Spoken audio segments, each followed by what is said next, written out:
Good evening, everybody. Uh-oh. Did we lose you again?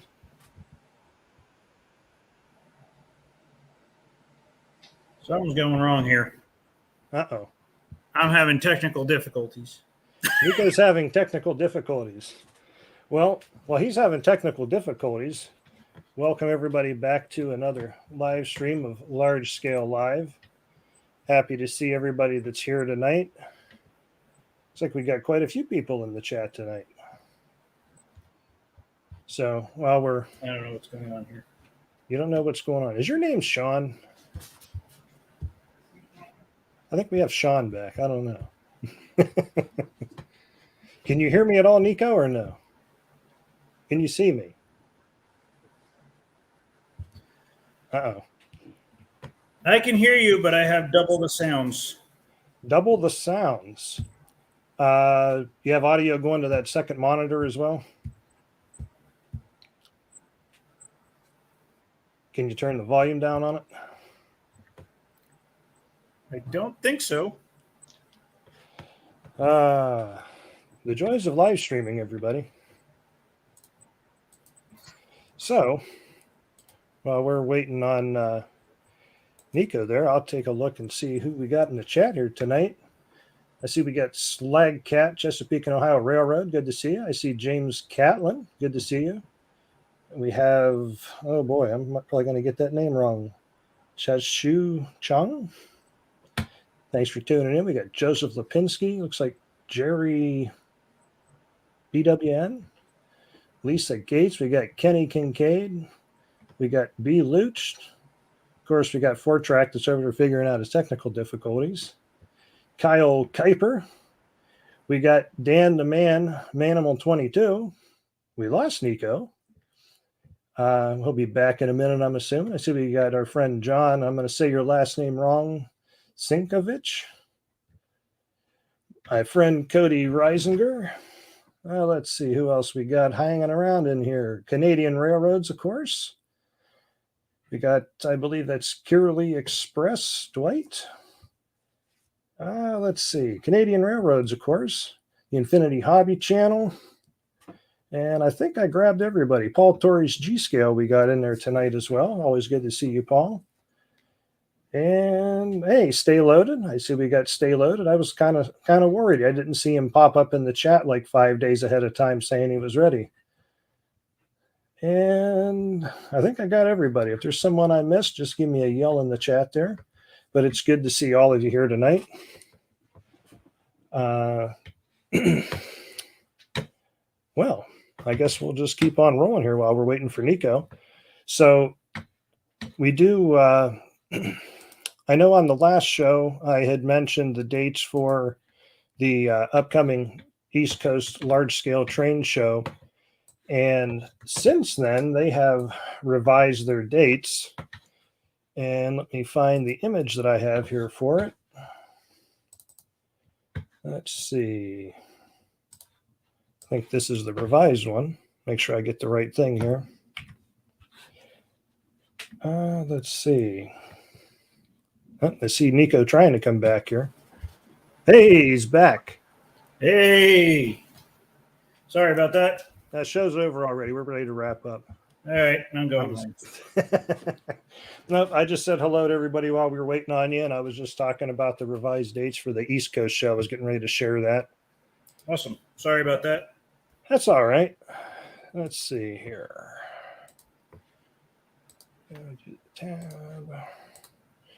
So here's from their website. The show dates are April 14th and 15th. I do not believe that we have a exact like physical address location, but I believe it's in the same plaza, that same area again this year. Is it not, Nico? Last I heard, it's still in the same strip mall.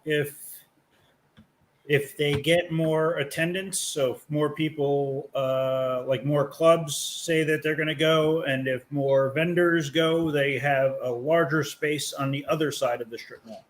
Yeah. So, hey, you're not chopped liver J&A trains. I don't like chopped liver. So you definitely can't beat chopped liver. Actually, I see we do have some people popping in from Facebook as well. So we got Jason Gowan that's in the chat there. Also, we got Vernon G, Columbus Garden Area. We got all kinds of people popping in here tonight. Let's see. What else did we have going, Nico? We have some new product announcements. Well, actually, before I do that real quick, let me just remind everybody of the dates for the upcoming 38th National Garden Railway Convention, July 1st to the 8th next year. And of course, the big train operators is going to have their 45th anniversary convention coming up June 18th to the 24th. And of course, as usual, you do have to be a member of the BTO to attend that convention. But I plan on going. I'll be there. It looks like a good time. I joined beginning of the year, I think. So yeah, all right. We had product announcements, right? What product announcements could we have, huh? Let's see. Any new product announcements is a good announcement lately. Any new ones? All right. Well, let's see what we got here. Some people may have heard some of these. Yeah, it's not very, very new, but we forgot to announce it on the last show. Yeah, I got overexcited and I kind of ran over top several things. So if you watched Train World's live stream the other day, you might have seen this. But Bachmann has announced that they're going to do the GP40s, and as many of you are aware, that's, as far as I know, the same molds and tooling from when Aristo made them.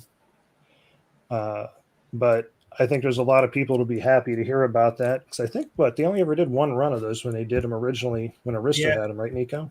And I don't think there was any of these road names. Maybe the Santa Fe, but yeah, maybe the Santa Fe.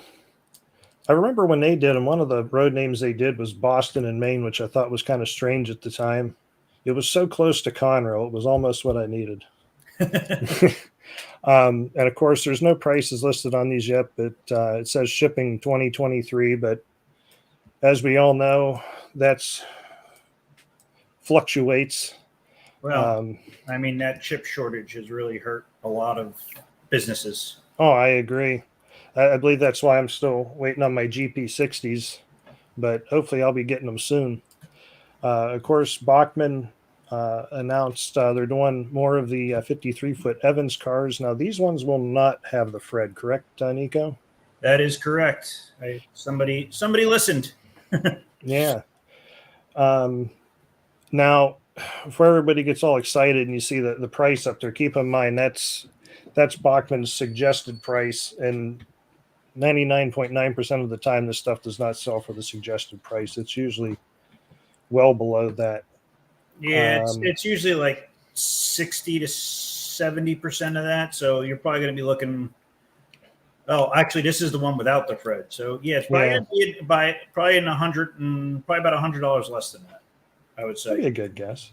I see we have Stephen. I'm going to get it wrong. Gerlich.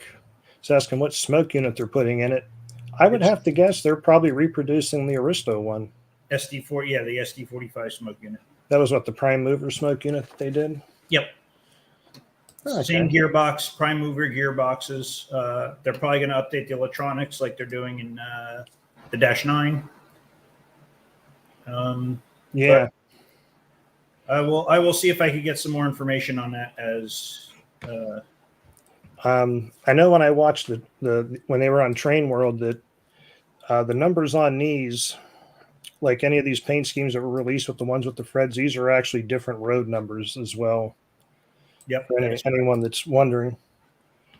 And of course, let's see, we have the Evans, and then they also announced that they are doing the 100-ton hoppers. Yay!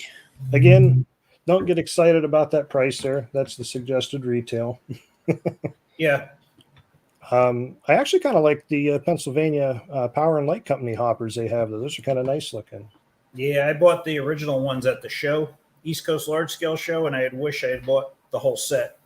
I only bought one. Yeah. Hindsight is 2020.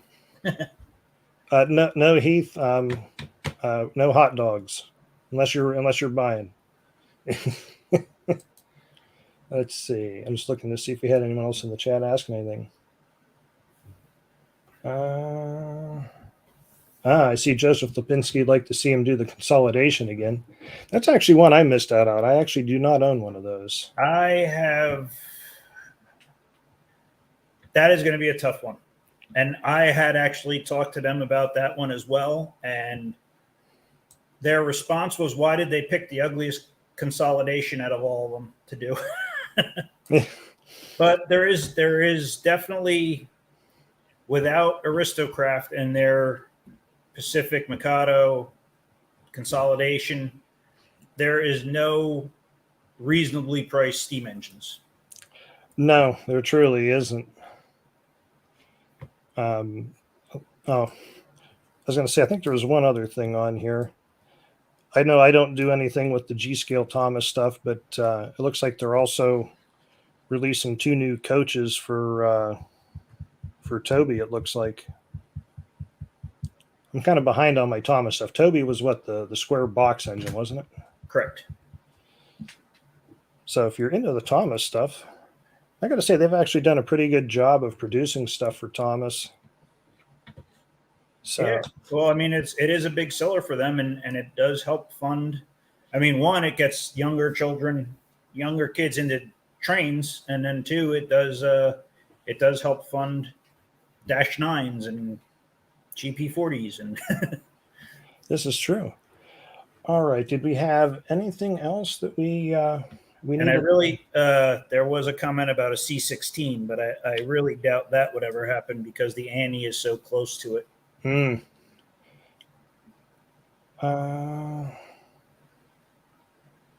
Joseph Lipinski was saying he heard they have to do too much rework on the Pacific and Mikados. Yeah, I don't know. I don't know what rework they would have to do unless they can't find tooling.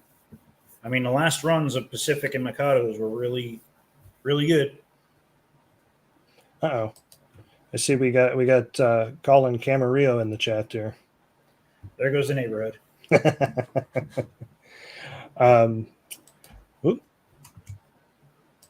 Clicking on all kinds of things here now. Is there anything else we needed to show before we went to our guest, Nico? I don't believe so. Here was the C16. Oh, nope. It just jumped on me. I hate that. There we go. Yeah, I doubt they would even do that because of the Annie being so close to that engine. I see that Joseph Lipinski said they wanted to detail them more. I'm not. Yeah, I mean, I guess they weren't the most detailed thing in the world, but they were a pretty decent for what they were. The Pacific? Yeah, and the Pacific and Mikado. Yeah, I mean, I have 2 Mikados, 2 Pacifics, and 2 Malays. So, I mean, I like them. What? My second Mikado is going through a little bit of a identity change, but we'll do that on another show. I see Chris Sambucci said have a good night. He has to go run Amtrak trains so he can afford G-scale trains. Yep, that happens. That sounds like a terrible problem to have, you know? Well. Not to say that working for the railroad is a cakewalk, but I know there's a lot of people that do enjoy it. Yep, I would have to agree with that. The consolidation and the Malay were much better detailed. And let's see here. All right. Are we ready to go to our guest then? Let's bring him on. All right. Without further ado, here's Mike Gates from Llagas Creek. And I said it right, didn't I? Llagas. Say it right. Llagas. Wonderful. I finally didn't butcher something. Yeah, Spanish pronunciation. So how are you doing tonight, Mike? Doing great. Glad to be here. Thanks for having me on. Yeah. So appreciate you taking the time to come on the show and be with us. Sure, I always like talking about railroading. I was just at a local customer's place, and he's got N scale, and he does boats, and he does all sorts of modeling. I think I was there for like 3 hours talking about railroading. Lost track of time. It's amazing how that time flies by, isn't it? Yeah. So you want me to give a little intro on, Yeah. what I do and how I got started in it and etc.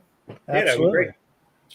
So I personally got involved with Llagas Creek in, I believe it was 2018 is when I started just building as one of their like switch builders. There was a gap in the switch building area that the owner Brian Dixon needed help with. So he saw a picture of a switch that I kind of did by hand and posted on one of the G Scale groups on Facebook. So he reached out to me. He's like, "Hey, you want to build some switches for me?" So I was like, "Yeah, I would like to, build more of those." So that's how I first got started into the company. Is he would just send me, "Hey, I need these switches built," and I would, build them for him and send them out to the customer. And then as he had more things on his plate, and he's in agriculture, he's got a couple of things, and he's got a family, so he needed to pass that some of the managerial stuff off. So I agreed to take over in about 2019, the summer 2019, of taking over, answering the emails, fulfilling orders.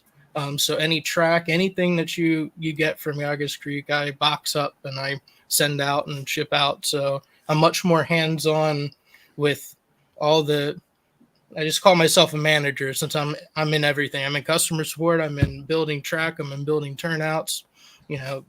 Putting suggestions in for the products that we'd like to improve or get out.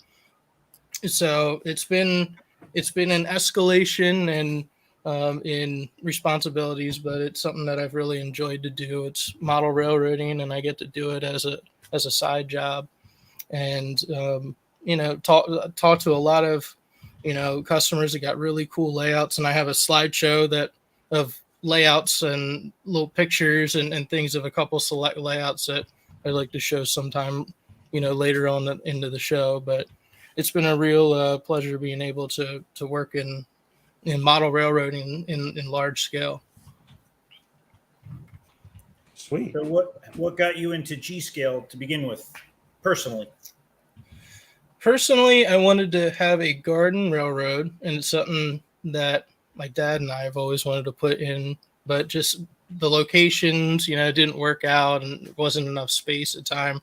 And my dad moved to a different area that has a lot of space. He's got like 17 acres, 14 acres, or something like that. So that's when I first started like, maybe we could, get into that, putting in a little outdoor loop or something. So that's when I started looking in, to, what rail and stuff is out there and what products are out there. And I ended up choosing some Llagas Creek stuff to build the switches and things of trying to get that layout out. But it's been something that, my dad's talked about for a while. So that's when I first found out about it. He got a bunch of Garden Railway magazines and things in the late 90s. And, we always were thinking about putting a railway outside. So that's what got me interested in the scale.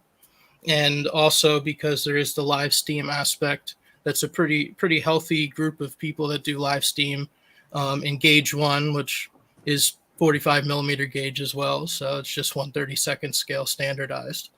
And I've gotten into the live steam stuff, and that was always an interest of mine. So I figured, hey, I can do the battery stuff and the steam stuff, and I want to, get into that since it's a bit more involved.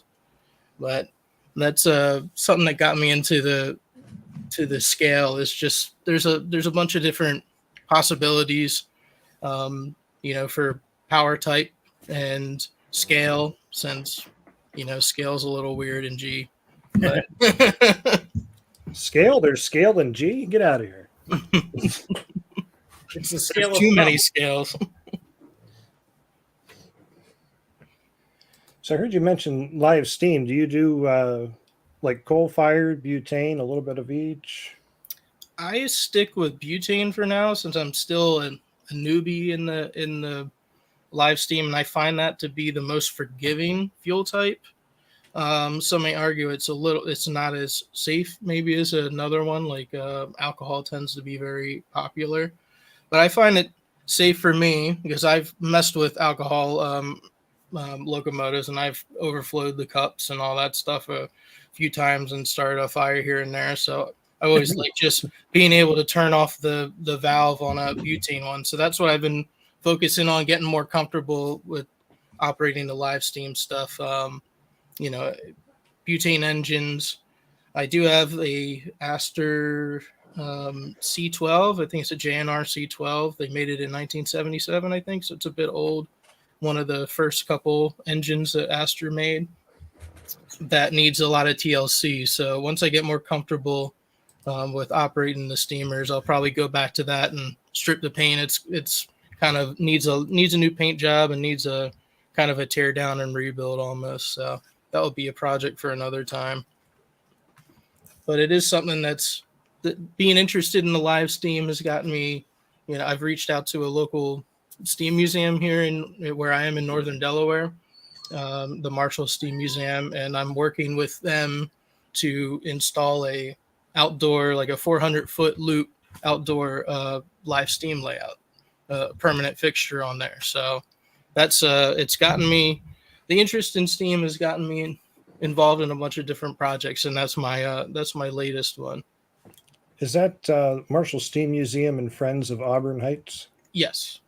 Okay. Yeah, they're in Yorkland, Delaware. Yeah, I was going to put the web page up here real quick. Let's see. Should be auburnheights.org. Is that it? Yes, that is it. Sweet. And under that support tab, there should be a Gauge 1 Railroad, and that's what I'm working on there. Oh, wonderful. So that's a picture of we have the Achenbach live steamers who are they usually go to the East Coast large scale train show, and it's Mike Moore's portable pop-up layout, and he's come over the past couple years to set up his layout, and that's a picture at the museum with one of the Achenbach members trains running on there. Very We nice. had them out. I think that picture was probably taken in 2020. Was the first time we had them out. Yeah, I was going to say, I don't think there was anything under the pictures saying any info on it. Oh, and it looks like what they're trying to raise some funds yet, huh? Yeah, the lumber and all the other materials, of course, have gone up in price lately. So we're trying to get the word out, fundraise, and we'll be building it in phases as we secure the funding for it. So we've only been fundraising since February. So I think the 11,000 mark is pretty good for less than a year of fundraising, and we're just continuing to get the word out and get people excited about it. And we have a good core group of dedicated volunteers that have been working on this project. How are you guys doing the fundraising? Is it just, are you doing a layout, like, setups to raise money, or just? So fundraising has been done. It's mostly individual donors that have contributed it. We had like a kickoff meeting at the museum. So a bunch of interested people that are involved in the museum, that are volunteers there, or people that we got the word out on Facebook and other places that heard about it and attended. So we've gotten quite a bit of funding from individual donors, either existing volunteers at Auburn Heights or some new folks that have gotten involved. We're also, I have like this little rolling road set up where I can run my engine during the steaming days. So it's the first Sunday of every month from May to November. So I've been there with a table to kind of spread the word, and we have little informational cards, and I can talk to people about it. So we've been getting some donations through that. And finally, we've done a couple silent auctions. So I put some track turnouts, and then other people have donated some locomotives or Lionel stuff to help us be able to raise money by selling it through a silent auction. Oh, good. Wonderful. And then this is in Delaware also, correct? Yes, it's right on the border of Delaware and PA. So it's not too far from any of the southern Delaware or southern Pennsylvania locations. If you're around Lancaster or Philadelphia, anywhere, you'll be able to, get to there pretty easily. Cool. Oh, I was going to say there's. So if anybody in the area and they're looking for a place to run or volunteer, there's a good place for you to get involved. Yeah, it's probably be the only place in the state of Delaware that I'm familiar with that would be more of a public sort of venue. It is a state park. So it's Auburn Valley State Park. It's the newest Delaware state park. But the museum that's run there is volunteer driven, and it's all through donations and fundraising that keeps the place running. And this is just another cool thing that will be there for the STEAM days. And there's a lot of kids that go there. There's a lot of old kids, people my age and older that really like to run trains, and it's a great place to have something like this. So I'm excited to include it and get more people interested in the hobby. We got a lot of, unlike a live steam club where you go there and you're interested in steam already, this is more of like a family thing where people bring the family out, and I think it will get eyes on the hobby for gauge 1 and G scale stuff. So it's a good way to advocate for the hobby. Is it only live steam, or if somebody had an interest in like a diesel and running battery power there, would that be frowned upon? Or No, we're open for battery power, and it's going to be a double main line, so I plan to at least do one of the loops, probably the inside loop, wire it for track power as well. So we're open to people bringing in G scale, any G scale stuff, as long as it runs on 45 mil. We'll be happy to have you, come out, and that's how you get people into the steam stuff too.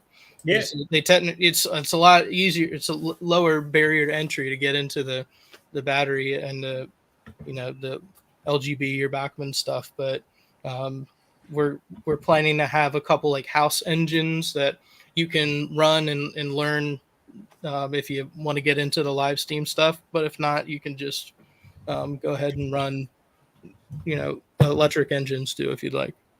oh, cool. Wonderful. Yeah, it's just one of my many projects. We can never have enough projects, right? No.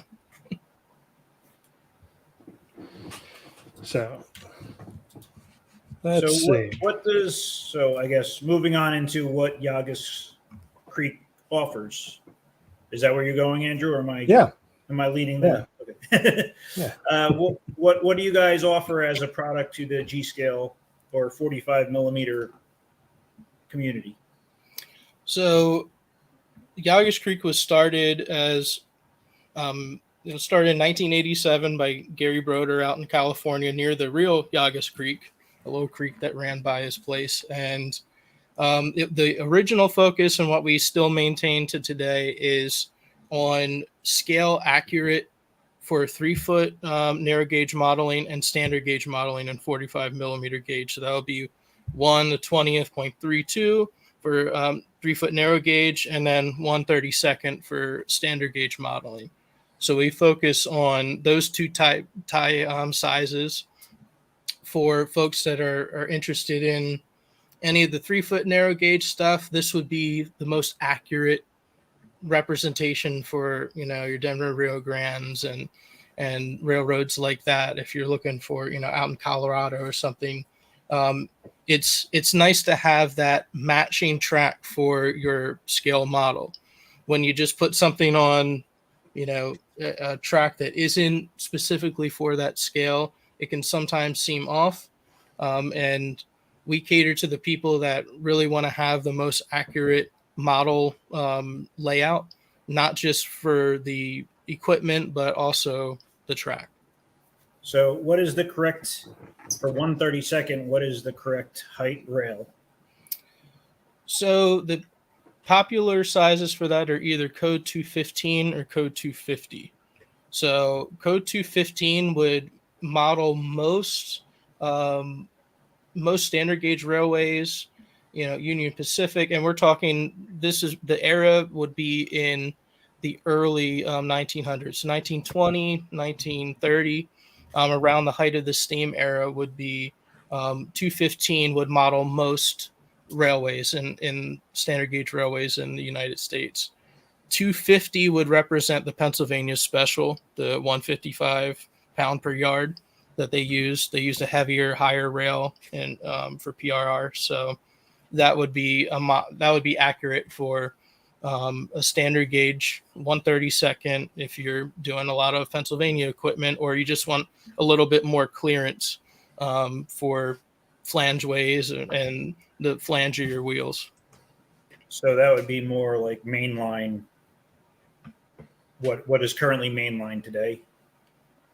Yes, I think it would be probably maybe a little bit short for that. I'm not familiar with the poundage per yard currently what they're using. Are you? Not off the top of my head. Yeah, I think it would be pretty close for current mainline. The ties that we have, they're American prototypes, so it's the flat bottom rail, Western profile basically, and with tie plates and spike directly to the tie. So we don't do European stuff.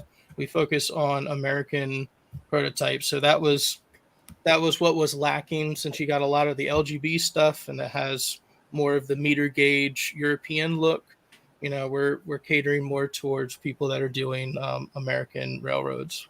I was going to say, I just looked up here and it's saying most new rail in North America is 115 or 132 pounds per yard. So that would be 215 then. Go 215 would, if you're doing 132nd scale. Yeah. Okay. So now it got me wondering, is 332 correct for 129 scale, or is that way off also? Well, I guess it depends on the era. Like 332 it has some surprising matches. I talked to somebody that was building a module in 1/12 or 1/10. It was either 1/10 or 1/12 of a narrow gauge or a railroad that used like 30 pounds per yard. It was an early railroad, and 332 happened to match up almost perfectly for that. So it really depends on the scale. For 129th, I think it would be much higher than prototype still. I see we have someone in the chat ask about 332. I thought you guys had talked about, I'd seen somewhere at one time about maybe doing 332, but I forget what happened with that.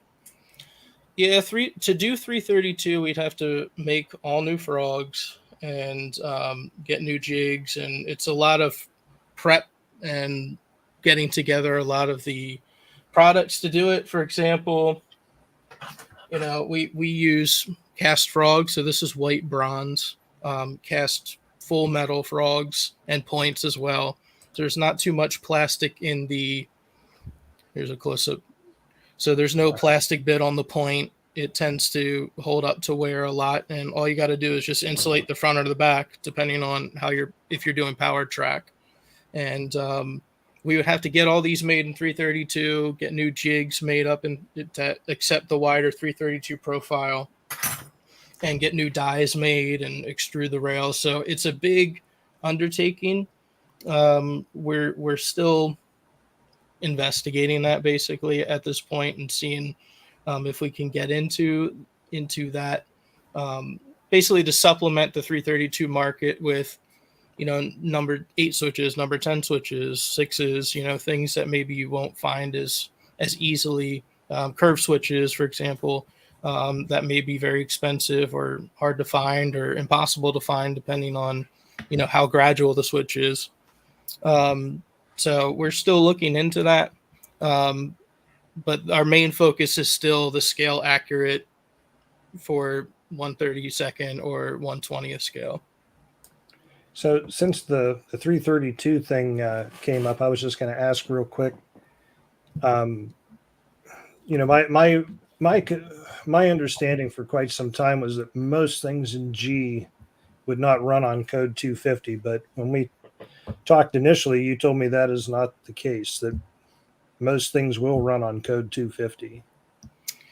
Yes. And I do have a picture of a Bachmann big haulers wheel set sitting on even code 215 track. So we can see, that's the shortest track that we have, and what the clearance would be.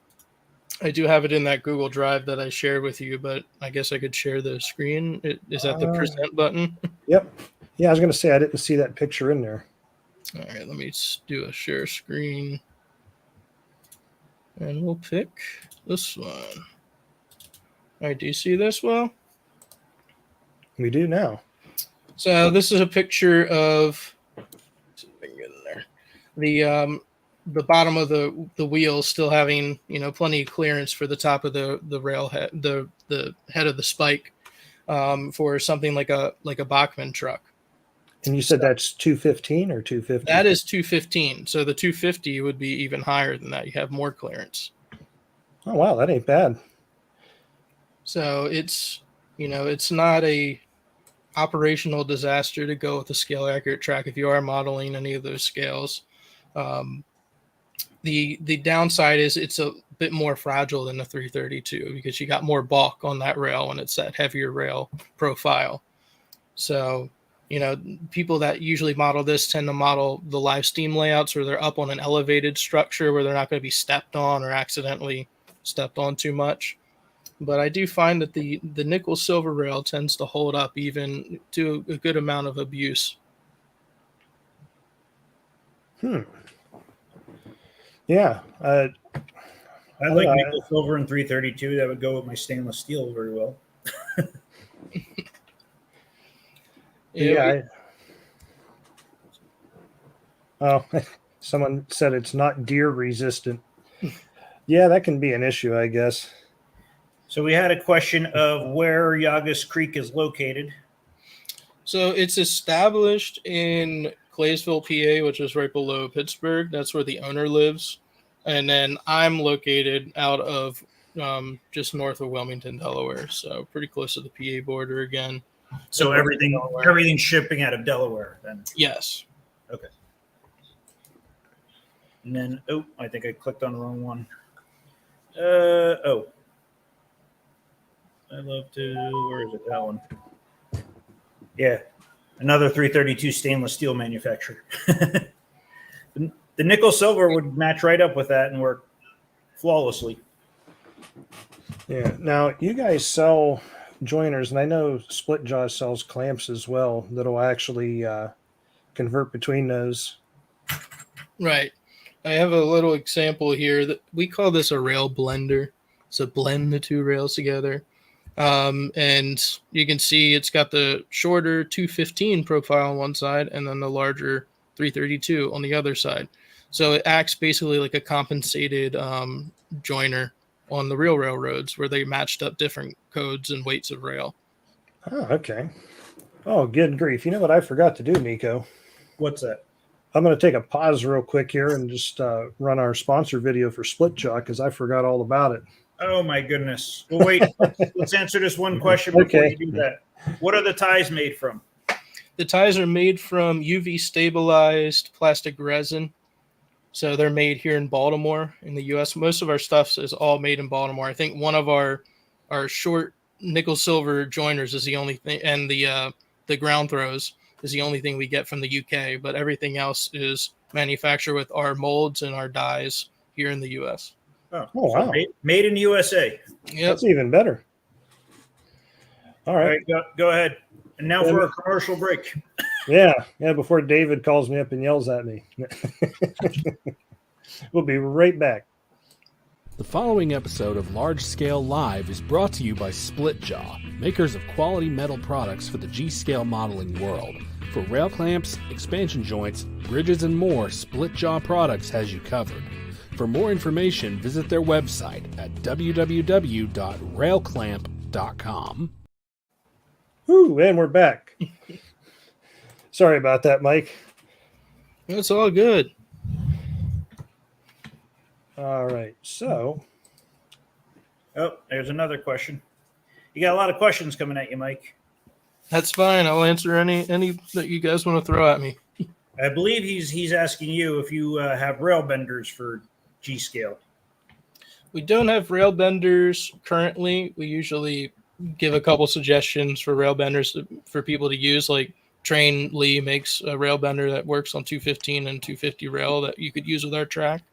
But we are looking into getting a single rail bender made up again. There used to be a place that made them for Llagas Creek a while back. And sometimes when you go on those websites like Worth Point or whatever, you may see something called a Lindsay bender that has our name associated with it. That company is no longer around anymore that made those benders. So we're looking into reintroducing them once we find a place that we can work with here in the U.S. to make them and machine them for us. Firing another question at you. Can you touch base on the advantages of brass versus stainless versus nickel? So for the least advantageous of all those is brass, since it oxidizes very quickly and you got to clean it regularly, especially if you're outside in the garden. Let me just chime in there really quick. So what people may not understand what oxidation is. Mm-hmm. So metals oxidize, and they give off like a certain.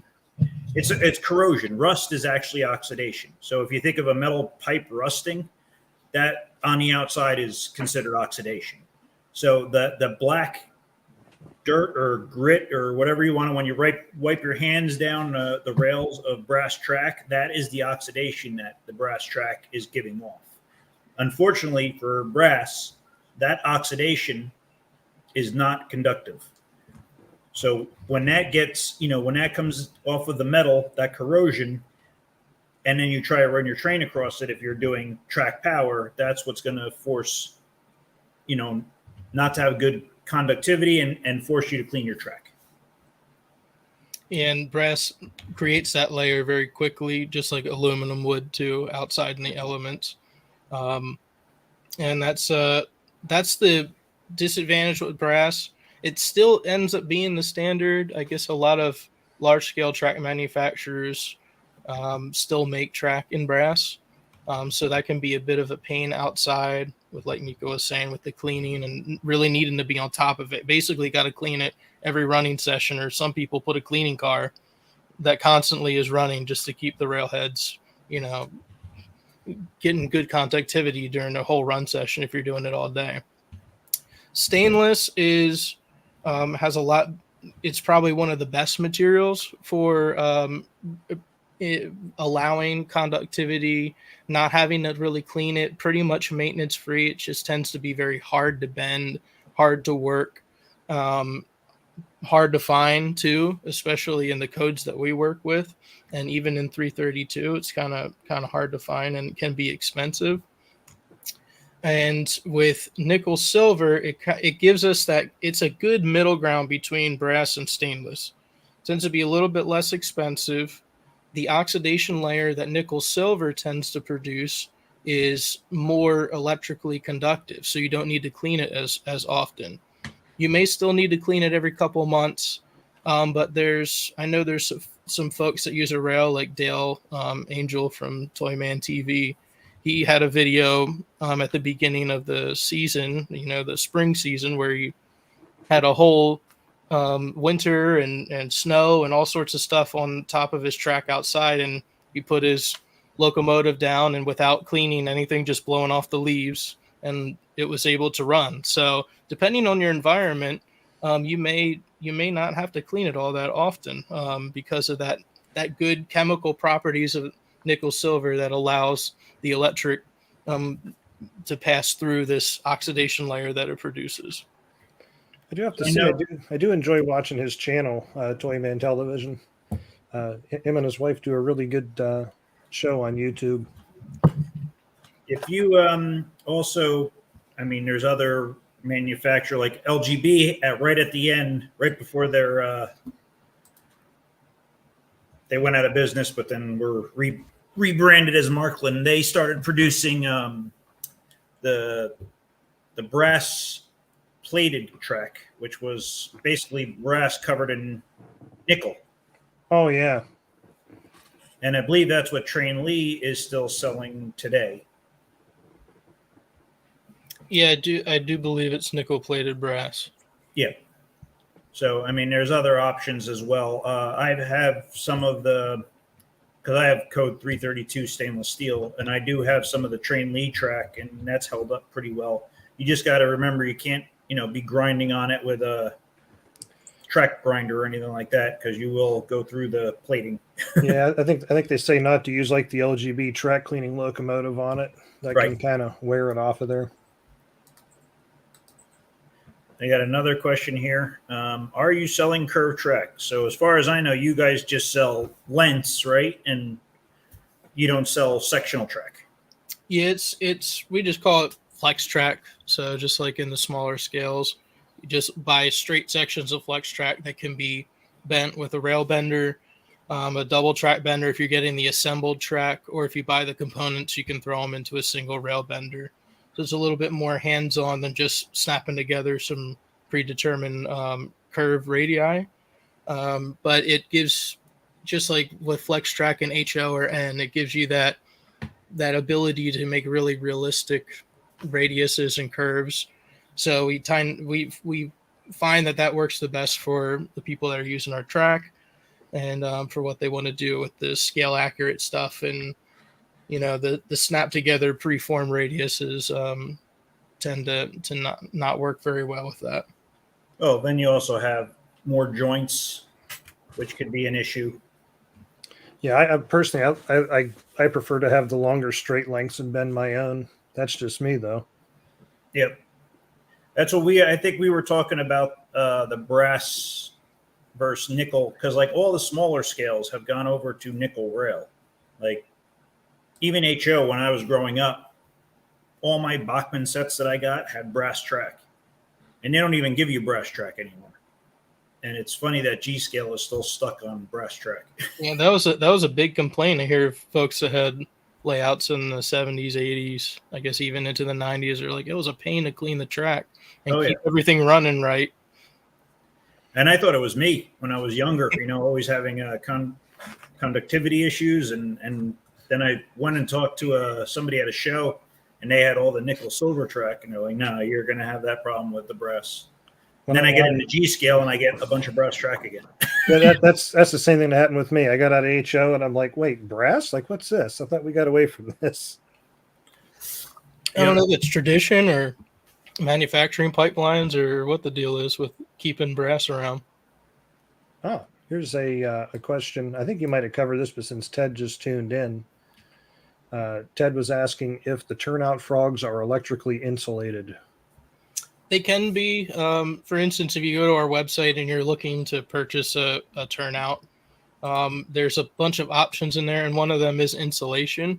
So we sell insulated joiners. If you're building your own stuff, like you're building your own turnouts, you could get the insulated joiners that have frog or have the fish plate details on them, and they're made out of the same stabilized, UV stabilized plastic resin that our ties are made out of.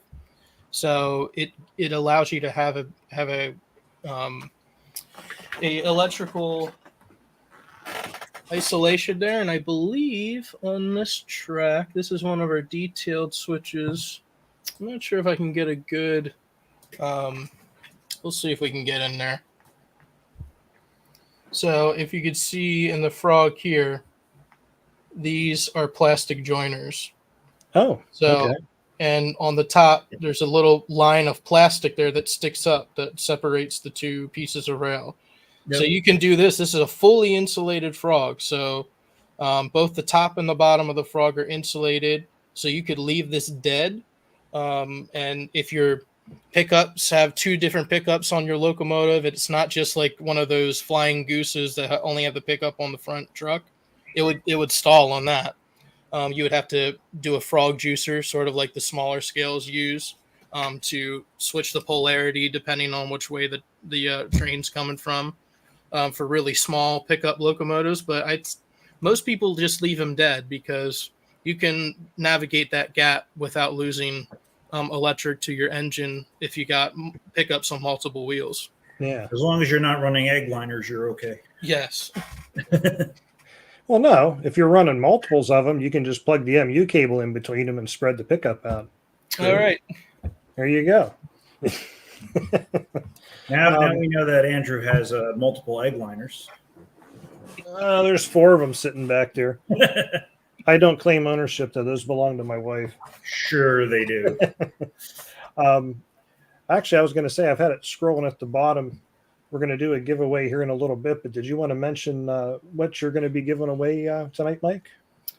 Yes. So there's going to be the choice for whoever wins. You get a choice between either a number 6 turnout, which it can be customized in any way. We offer 2 types of ties. The 1/20th ties that would probably match up better with the LGB track, or the 1/32 ties. And we have plenty of different codes of rail. I can make it a left hand, a right hand. I could put the turn, we can customize where the throw is located, if it's insulated, all that stuff that we can communicate afterwards. Or if you're not interested in the turnout, I also, for the same deal, any tie type that we offer or rail type that we offer, 6 pieces of 3-foot track. So it's the flex track, so you can bend it around or just leave it straight if you want to use it for a shelf module or something like that. I don't think you've mentioned a website for Llagas Creek yet. Yes, I was going to say we still have your screen up there if you want to go to your website there, Mike. Let's go there. Yeah, I agree, Andrew. That's a pretty good giveaway, right? Let's do. Oh, there I am. So obviously we do sell some brass rail, but I ran out of it. Somebody bought like 50 pieces of it, so I'm out. So that's why the first thing you see is that. But this is our website here. The products pretty much has all the 2 different types of assemble track, the 3-foot that I'll be giving away today, or the 6-foot. If you go to any of the pages, you can choose between which code you'd like, what rail material you'd like, and what tie type.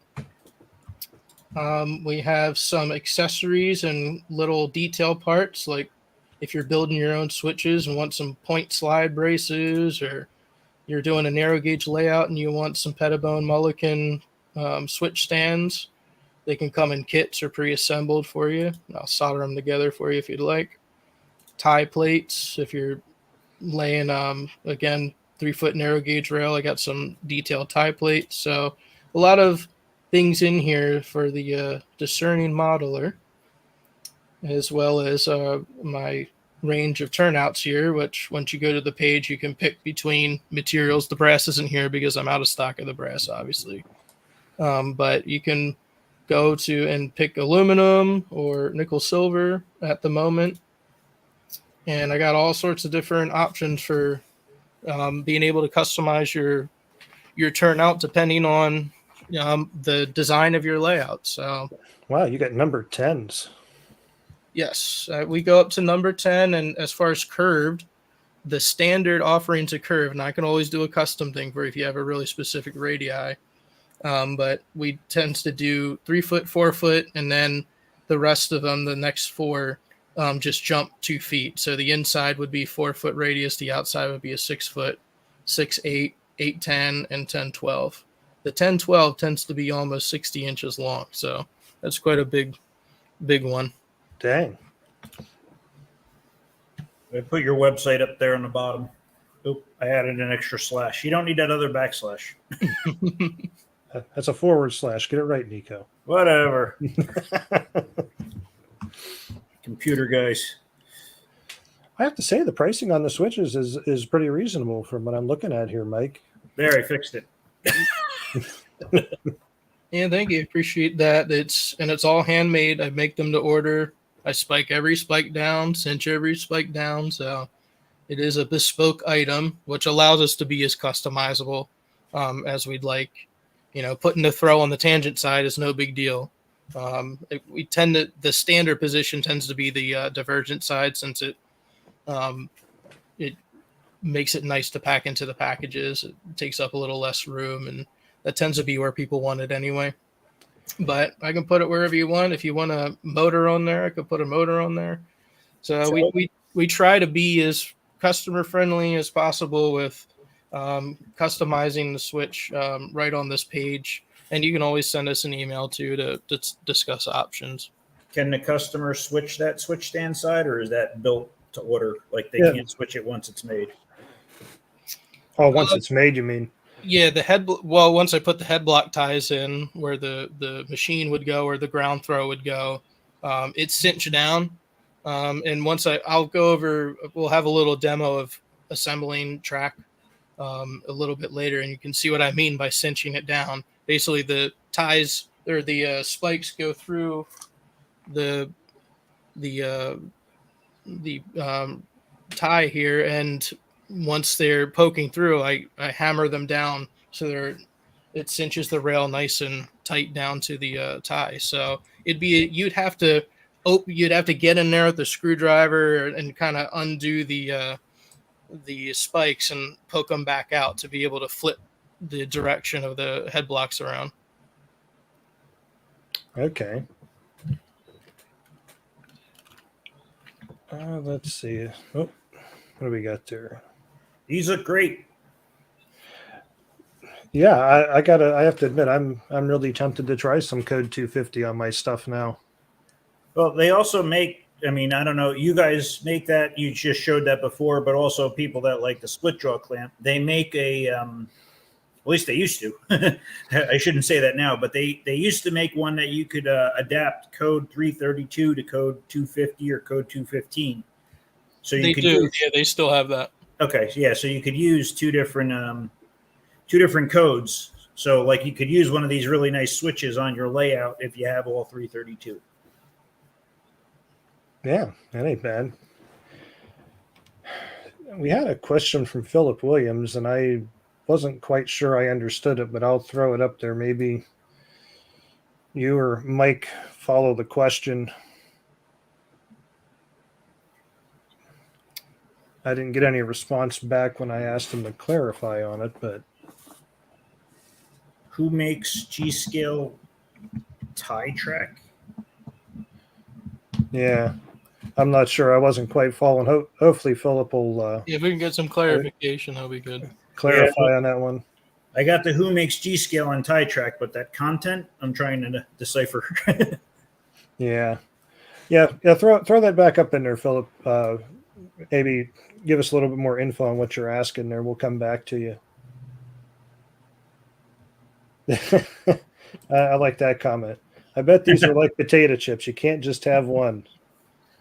Aren't all trains like potato chips? Yeah, I think you're right. Concert. Concert. No, I think Kyle was trying to say concrete. Oh, maybe concrete. So does RLD sells that? I don't. Do you guys make a concrete tie? That's what he was. Ours are wooden tie. RLD has one, and I believe Train Lee also makes a concrete tie. Yeah, they're actually, from what I remember, those are actually both the same manufacturer of tie. RLD and Train Lee, I believe, sells the same ones. Yeah, it's got that funky little screw thing on there. I haven't figured what that's for yet. Yeah. Yeah, that gives me a lot to think about with the Code 250 stuff now. Yeah, especially you can just pop it in with one of those special clamps. It gives you the option to be a lot more customizable. So if you got something of a picture or a picture of a rail yard or something that you want to emulate, or you got a napkin drawing or whatever, I can always blueprint out a digital PDF, and you can print it out at home and tape the pages together and make sure it fits. And we usually so whatever you want to do, as customizable as you want to make it, Gives you a lot more options than just the off the shelf stuff. So you don't have to buy the entire track system if you just want to get some special switches. Very interesting. So I know you sent me some photos. Was there some stuff in there that you wanted to show, Mike? Yeah, I can, since we're still sharing here. Yeah, if you want to share them on your end, since you have it up there in front of you. Yeah, I figure we'll do a customer layouts, and let me go to slideshow mode. There we go. So these are some customer layouts that I wanted to highlight, and it kind of shows you what people are doing with their products. And there's some really impressive stuff in here. And I have a little bit of everything from some really detailed layouts to people building modules. I got about 35 slides here, about six to eight different customers. So I'll start off first with the Pine Ridge Railroad. This is Lawrence's railroad, and he does have a YouTube channel if you want to look it up and see videos of things operating on this railroad. He just started the channel a couple months ago, I believe. So if you just search in the search bar on YouTube, Pine Ridge Railroad, Garden Railroad, it should show up, and you can give him a subscribe if you want to keep tabs of what he's up to. So he's using code 250 nickel silver track with the 1/20.32 scale ties for the 3-foot narrow gauge modeling. And he's doing, he's got a really nice scenery in here, kind of like a logging, sort of like a logging industry with the shays and the climaxes. I just dropped the link to that YouTube channel in the chat. Thank you. Yeah. I just think it's really impressive, all the modeling that's done here with the foliage as well. Now this is laid directly onto the ballast, or it looks so probably a tamped down ballast laid on top, and then more ballast poured onto the ties. So this front track here in front of the switch is I think had some fresh ballast poured on there, but this is a extension that he was just building. So I just made that curve switch for him. That's a 4-foot, 6-foot curve switch. So the outside diameter, the outside radius is a 6, the inside radius is a 4-foot, and he's popping that in. So doesn't have ballast right now, since I think this picture was taken, under construction, basically. And the picture on the right is where that switch leads to, so the siding there. Oh, okay.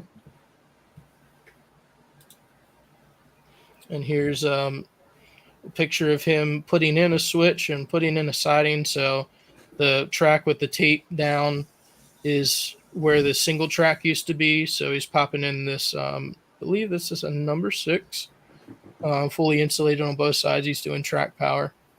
And he's just marking off with the painter's tape, the length of the tangent, so he can drop it in there. Oh, okay. So we had a question on your switches. Are the dimensions, lengths, for example, published for the various turnouts? I don't think I have the lengths published, but that's some good feedback. I'll look into this week putting up on the turnout pages. So when you're in either the aluminum or the nickel silver pages, there's some like scale information down there as well. So I'll put lengths of the tangent sides at least on there, so people know how much room they'll need. Cool. Thank you. So move on to a module. There's a couple pictures he took. I didn't have a full view of the side, so I kind of stitched a few together. This is aluminum track, aluminum 250 on, I believe it was 1/20th scale ties. Maybe as we go forward, I can see. Yeah, this looks like 1/20th. So he made a industrial module here that he could take to train shows and do some switching and switch puzzling and things for people to kind of move cars around and have fun with that. Very nice. Here is Dale and Karen's layout, the Colorado, Utah. This is Toyman Television. He did a really nice video on putting this crossing in. He did. I enjoyed watching that. It's really nice looking. All this is laid on wooden ties. He hand spiked them down with the tie plates. He uses our rail. This is 215, I believe, inside, and then he has our switch stands where he's, they rigged up an LEDs with a lamp on the top to have them illuminated, which is really cool. And this is just a really nice example of, some detailed modeling in large scale. This is an inside a module, but there's an outside part currently being built, which I have a few pictures of here too. So this is indoor, and then they also run the trains. Yeah, they put a portal in the wall.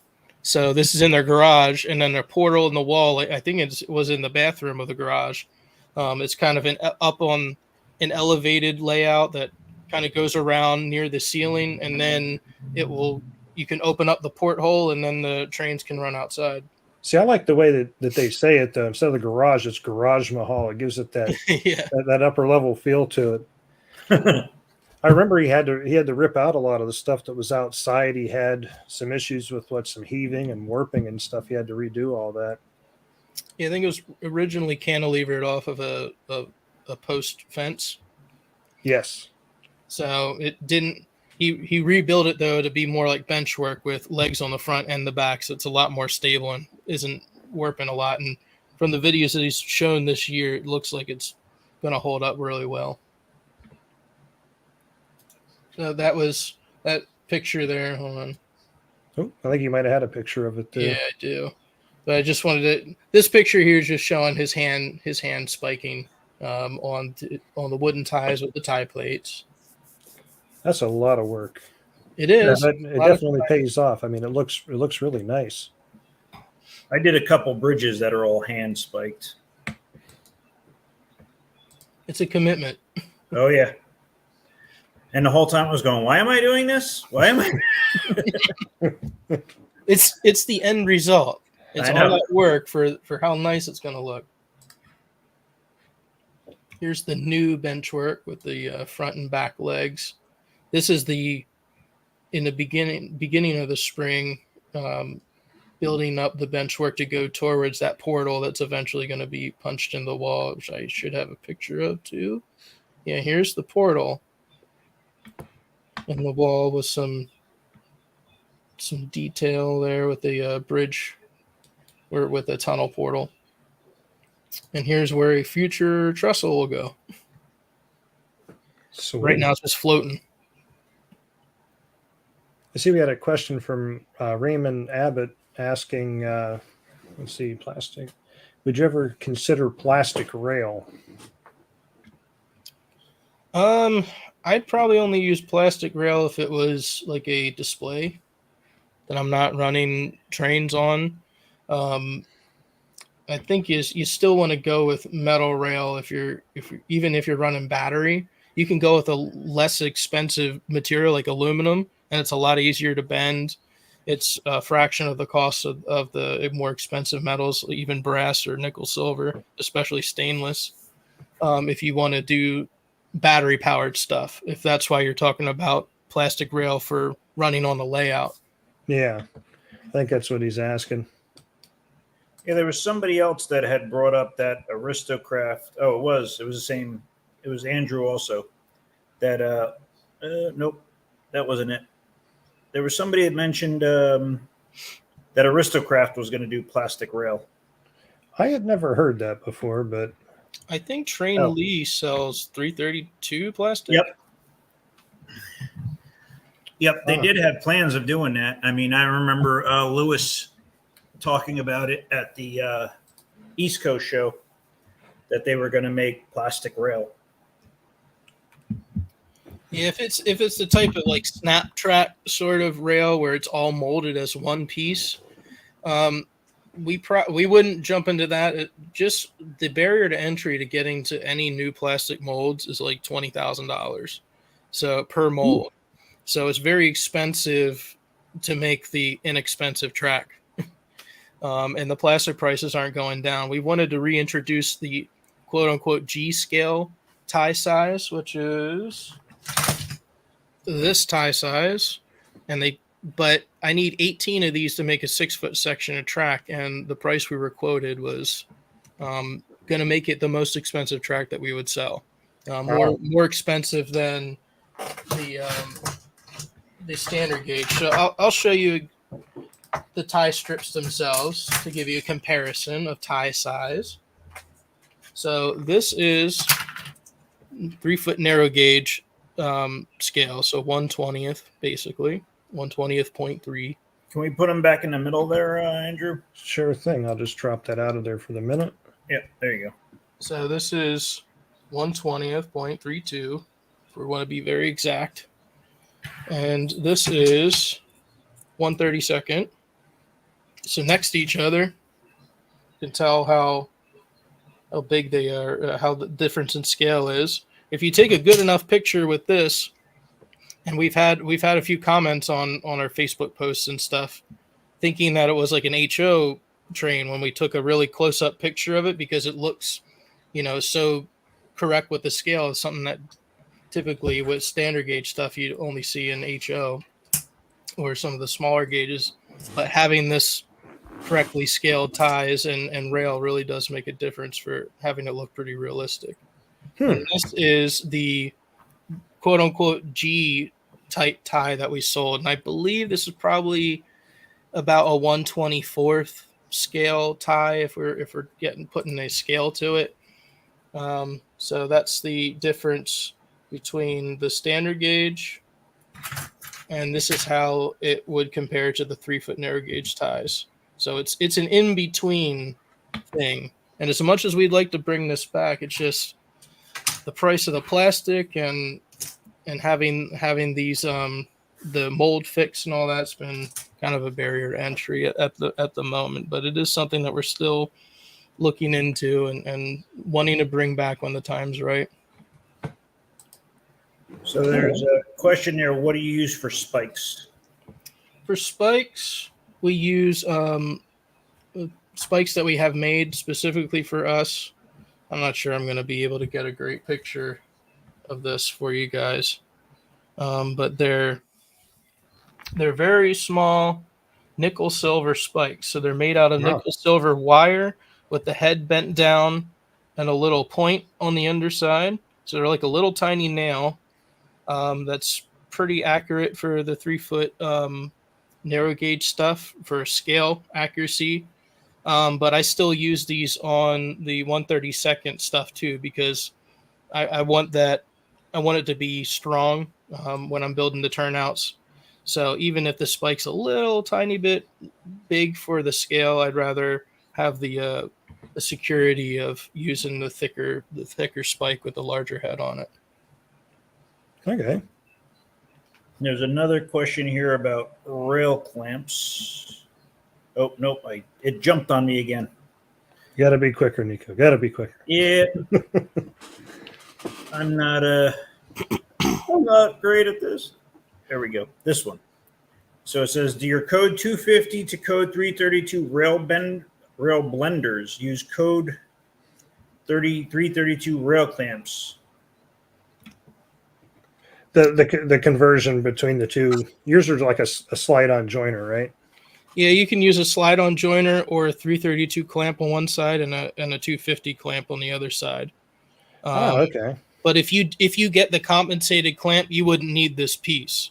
If you got the split jaw compensated clamps, which clamp a 332 on one of the side of the split jaw clamps, and then a 250 on one side, you wouldn't need this piece. You would just join the two different codes to track up together and then use the clamp with the correct side where it belongs.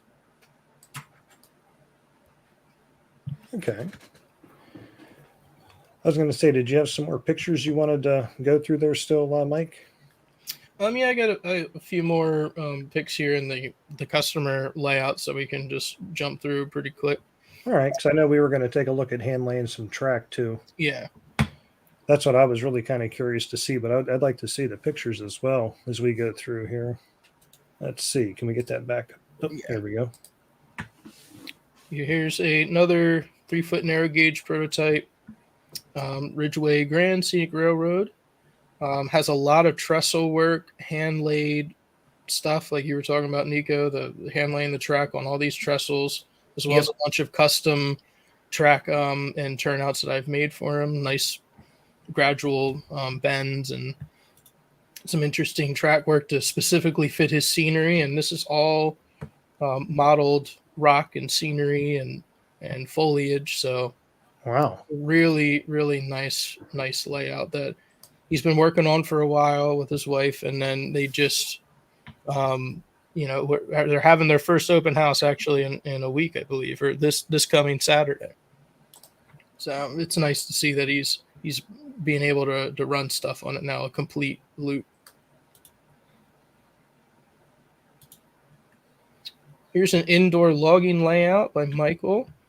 This is also a long work in progress, and really, really nice, layout that has, I believe it's 215 nickel silver track. They run track power, and the scenery, the detail on this is incredible.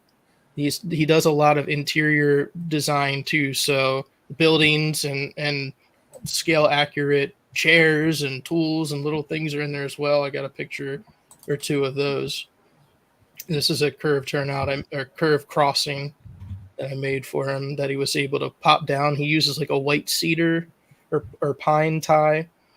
So he just had me mock up the rail, bend it, solder it together, and then put it on a couple dummy pieces of ties, mailed it to him so he could put his own ties on there. So that's also a possibility if you want to hand lay track, but need somebody to help you out with the turnouts. I could, do a custom job like that. And here's a little bit of a gallows turntable. And here's the interior that I was talking about. He's got a shop and then an office. Wow. Talk about going into detail. That's pretty impressive.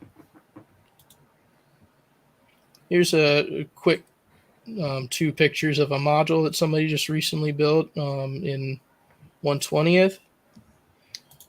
Here's a picture of it from the way down. It's about a 6-foot indoor module, which is just really nice job on the ballasting and the scenery, the rock faces here with the plaster molds, I believe. I think we're getting towards the end of the slideshow here. This is Florida Central Division and New York Central Railroad. This is a customer down around Orlando, I believe, in Florida, as the name would suggest. And he's doing a 1/32nd scale. He runs live steam and battery power. He doesn't do track power on this. So there's no insulated joiners or anything. He just uses metal. And he's got some really, really nice scale accurate detailed bridges and track work on his layout. Ooh, Huh. That's nice. Wow. Yeah. I like that.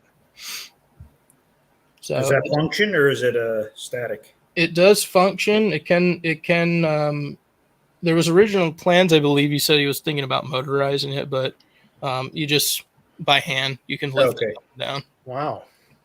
I had a friend that built one like that, but he used he put the motor underneath so it pushed up and lifted the bridge. It was really cool. Yeah, it's just nice to see something like this modeled in this scale. Is it's hard to find even something like this in the smaller scales where maybe more kits are available. Some nice cement work for the viaducts. Here's some close up picture of a train in one of his yards. And there's this Dreyfus, the fine arts model Dreyfus, 1/32nd scale. I believe that's the only company that ever made that in that scale. And there's a custom serpentine crossover, double crossover. Ooh. It's got curved entrances and exits with the crossover in the middle, all custom made on. This was made on wood ties before we had the plastic UV treated ties. All right, so that's it for that. Very nice.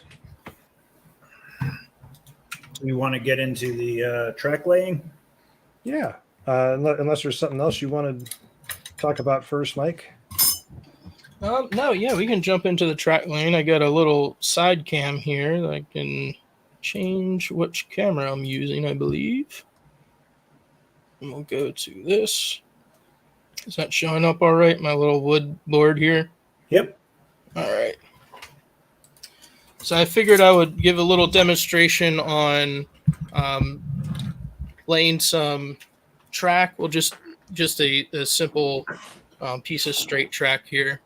So this type of rail that I have is aluminum code 250 rail. So I just cut off 2 little pieces of it. These are really easy to just use one of those bimetal hacksaw blades that you can find at Home Depot that cuts through these really quickly.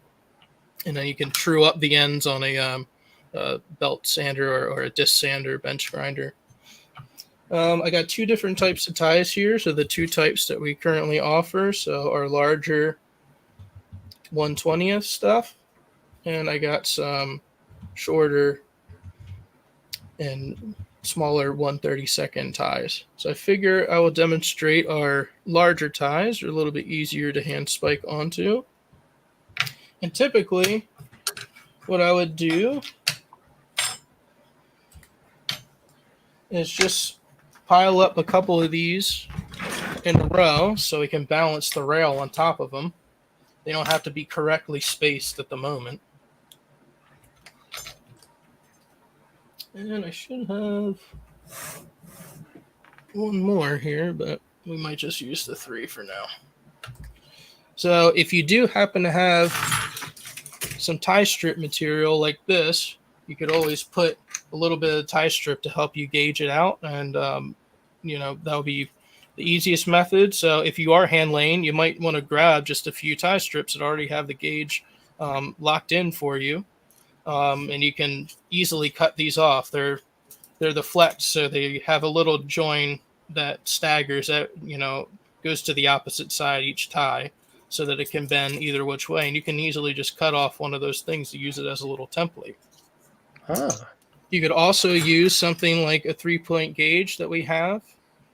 This will keep your gauge as well, and you can just pop them right on top of the railheads, and that will keep your gauge. So if you put a couple of those in a row, you'll have a nice for doing straight track. Or if you are doing curve switches or things, all you got to do is point the one side to the inside of your curve. So if you're bending a curve this way, you would just put the point towards the inside of your curve, and that will let it space out. It'll go a little bit over 45 millimeters to give you some more clearance on the curve, so you're not binding wheels or anything. So if we are going to do spiking down, I'll use our little 3-point gauge here and center the ties. And these are the spikes I'll be using. They're the small nickel silver spikes I was talking about before. And I have this little hobby drill. This is something I found on Amazon, and I've been using them for a while. They aren't the best quality, so you will have to buy some if you're doing as much track work as I'm doing. You have to buy a new one after the motor burns up or whatever. But they are inexpensive enough and easy to handle. A lot better than using a pin vise where you have to manually twist the little tiny pin vise. And once you get through a couple holes, you'll be glad you had something like this. Yeah, that looks pretty handy. Yeah, and I believe the chuck can go up to about 3 millimeter bits. So the current bit I'm using, I find a good pilot hole for our spikes is about 0.8 mil. So it's a pretty thin bit. I usually get them in little tubes of 10 or 20, and they'll last me for a while. And all you got to do is once you've located where your rail goes, if you're not using a tie plate or any detail like that, you just want to spike it right to the ties. Once you locate I'll center the little gauge here on top of the tie I want to use, and I'll just start where it's got a little hole cut out for me over here. I'll center it up, and then all you got to do is drill through on one side, and you got your hole. And I usually start with the inside, so if you start with the outside, sometimes when you put the spike in, since it's a little wider than the hole that it's going into, it will push your rail inside if you start on the outside. So I usually start on the inside so it doesn't, squish my gauge in. I'd rather have a little bit of a wider gauge than a thin. And I'll just pop it in there. And then what I do once I have this first spike in, I don't need any gauge for the moment. I'll just push the rail so the foot of the rail is pushing right against the spike and drill my second hole right on the other side. These spikes, these little pliers that I'm using are the Micromark spiking pliers. They don't advertise that it's used for G-scale stuff. It usually goes up to O, I believe is what they say, because it is a bit of a small tooth. But any type of needle nose plier, use a little Dremel bit to cut a T-shaped groove in there, and it will hold the head of the spike.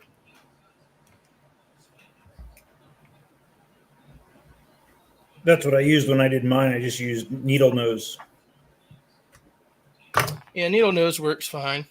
I find that something with the little T groove in it helps it prevent from slipping as much. Yeah. I'll notice it will slip a couple of the grooves that they cut in the pliers. Oh yeah, I did that plenty of times.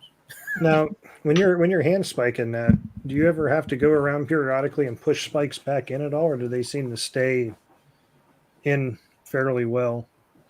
They'll stay in fairly well once we turn it over and cinch them over. I'll give you a little demo of how to do that once I get this second one on. So mine were not long enough to do that, and I have to go periodically and push them back in because the weather pushes them out. So I'm just going ahead and putting the gauge back on and getting my second spike for the inside of the rail and the other rail. So I keep my gauge pretty good. So again, we can just spike that in where the hole was. Push the other rail back. Make sure it's tight against the spike that we just drilled in, and then I'll put our last hole down.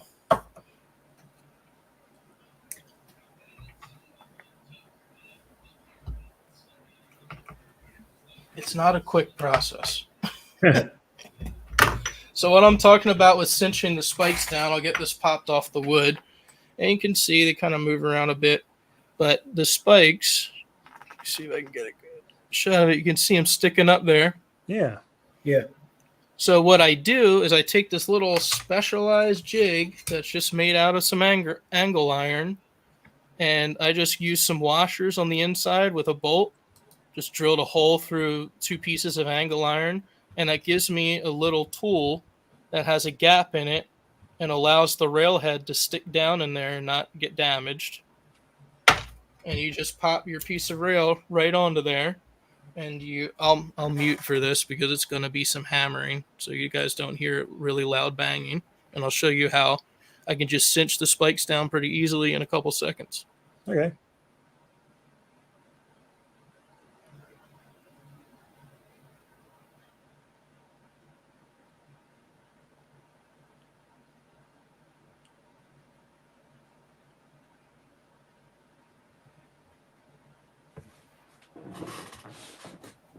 All right, so I'm back on the mic. So here's a comparison to the spike being up and then the cinch down once it focuses.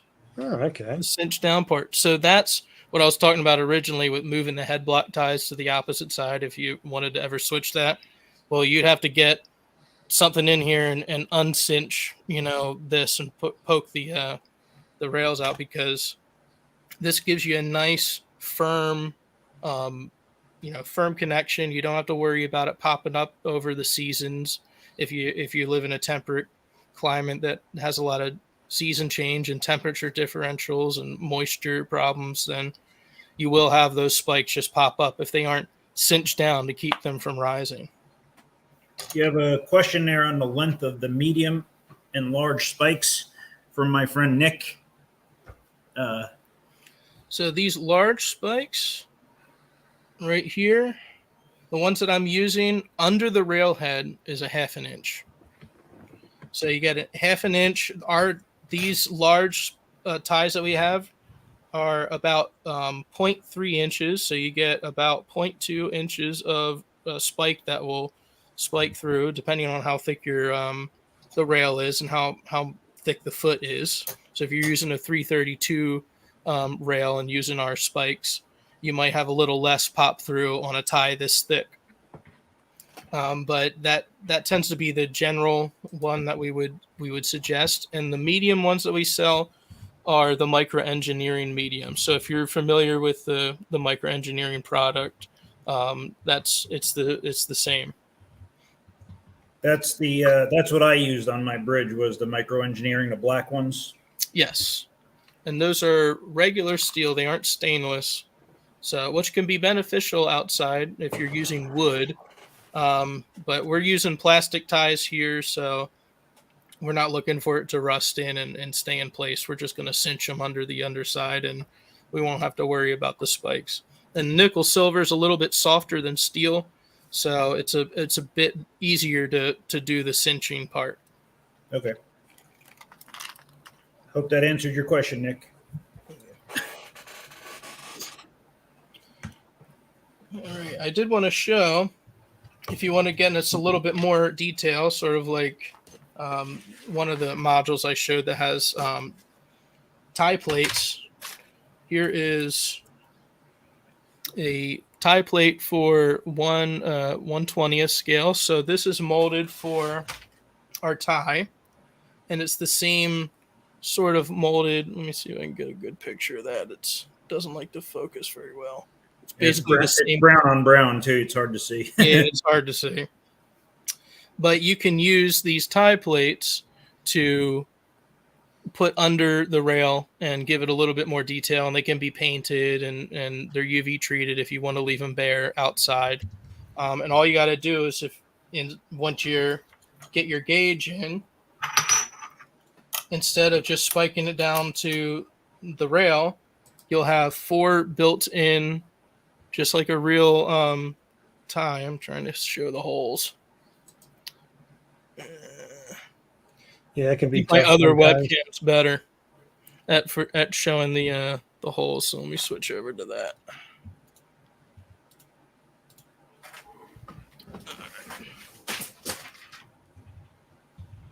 So this is the tie plate.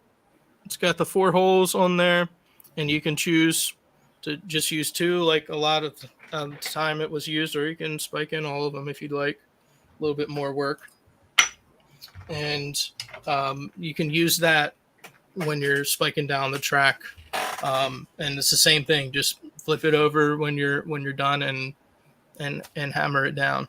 That's how I make all the switches. I hammer everything down so it's cinched, nothing's going to pop, and that's worked out great for us. So it's as easy as that to hand lay your tie, just times 1,000 if you're going to do a really long piece of track or a trestle or something. How long does it take you to do like a number 6 switch? A number 6 switch from start to finish, to cut the ties and cut off any flashing and cut all the rail and do all the spiking and all the cleanup work and cinching down. It tends to be somewhere between 3 to 4 hours. Wow. It is time consuming. I know I did a 6-foot bridge and it did take me a long time. And I also put guardrails on the bridge too. So it was, I was double spiking the whole length of the bridge. I got a picture here of one. I think it was a piece of bridge work like you're talking about, and I'll share the screen there so I can show you that. Okay. And so this is how I started with some painted rail. Painted this with some Rust-Oleum primer. People tend to like that for a starting base for the weathered rail look. And this is what it ended up being with the tie plates spiked down, and then the Code 250 outer rail, and then the Code 215 inside guardrail. With the try to get the spacing pretty nice, but I did offset them a tiny bit here and there, so it looked a little bit more realistic. So they're not all just straight in a line and looks perfect. That looks awesome. Yeah, so this is they're called turnout ties because they can be cut to a specific length. I have a turnout tie here if you want to go back to my normal camera and make it big sized. They have these little notches cut on the underside that steps every ½ inch. So this turnout tie is 5 3/4 inches long, but it's got these little sections that you can cut down and then just sand them down to one of these predetermined lengths to make turnouts and do things like that bridge. You can just cut these to whatever length that you'd like for your bridge, and it can be all out of UV treated stabilized plastic. You don't have to worry about it popping up on wood ties if you're good with the plastic tie look. And both scales have that. The 1/32 and the 1/20 scale ties all have those little notches on the underside for you to customize your length. Oh, okay. Let's see here. I guess I could put it up there to start collecting people for the giveaway while we're moving on here still. What did we want to use for the hashtag, Mike, for the giveaway? Oh, I don't know. Let's see. I'm gonna just hashtag 6 for the number 6. Switch. You can do that. Let's see. Oh, but Joseph Lipinski getting ahead of me there. Hashtag Rob Nico. Hold on, Kyle. I don't have it in there yet. Hashtag. Look, people are just jumping. Just hang on a minute, everybody. I have to actually set it to start collecting here. They're eager. I like switch. Hashtag Rob Nico. Hashtag number 6. Well, I knew that the hashtag Rob Nico was going to be in there. Yep. Figure while you're getting that done, I should show you this little fun thing. This is an F scale. Oh, is that Yeah, this is Cumberland Model Engineering track. His tie strips for F scale are made to use our rail. So if you are interested in F scale modeling and doing dual gauge, I have a little example here with some dual gauge tie strips and some just regular F scale stuff. F scale tends to be like 70 millimeters, 70 and a half mil, and it's 1/20th scale. So it's just some more interesting things that you can get involved in if I like this you hashtag. choose. What's that? I like that hashtag. Hashtag Andrew is too slow. That's every day. I do have that up though. You got it scrolling across the bottom there. Just hashtag and 6 spelled out. SIX, not the number, the letters. Yeah, I thought if I did hashtag with the actual number 6, that might get confusing. So There goes Rex. yep, yeah. You got to spell it out, Rex. SIX. And that works out because it's either a number 6 or 6 pieces of flex track. So There you go. it wasn't planned, but it worked out. What do you mean? We plan this out. This show is 100% planned from start to finish. Absolutely. I didn't just wake up right before it and sit down. Sorry, I was caulking my bathroom. So. Yeah. Were we all done with the handling track, Mike? Or Yeah, if there's any questions that I can go over, if people have some questions in the chat, or if you personally had some questions about more detailed parts of hand laying, I can go over that. I was just I don't know. looking. Let's ask the folks at home. Yeah, does anybody have any more questions for Mike? Anything in general? Hand laying, Llagas Creek, Track switches. One thing I want to say too, we appreciate any feedback we get. If there's something on a show you want us to cover, I'm going to say this every show, so you're gonna get sick of hearing it. But yeah, if there's anything you want us to cover specifically on the show, please don't hesitate to email us. Also, large scale. What is it? Largescale.com. No, largescaletrains.com. Largescaletrains.com. Sorry. My apologies, Andrew. No, I actually had to go and look too, because after you said that, you screwed me up. I'm like, wait a minute, was this the right site? Yeah, it was me. I'm the one. Andrew has Andrew. You can contact Andrew and I through there, or feel free to email me or Andrew separately, whatever. Yeah. However you feel like contacting us. Yeah, if you go to the site and click on contact us, that email will come to us and we'll get back with you. And I know we had feedback from one person. I think it was I think he just signed his email, John E. He actually gave us some really good feedback. So I really appreciate the time he took to send us that email. Got another question here. As a bed when outdoors, you mean like track bed? Yeah, something to secure it down to. I've seen people do tamped ballast similar to the prototype and floated in ballast, basically. But people tend to like to use some sort of substrate. So either a composite type of material, something that doesn't expand and contract too much. It doesn't have to be expensive like the Trek stuff. There are less expensive and different composite materials that some people have used that are more of like a PVC base almost.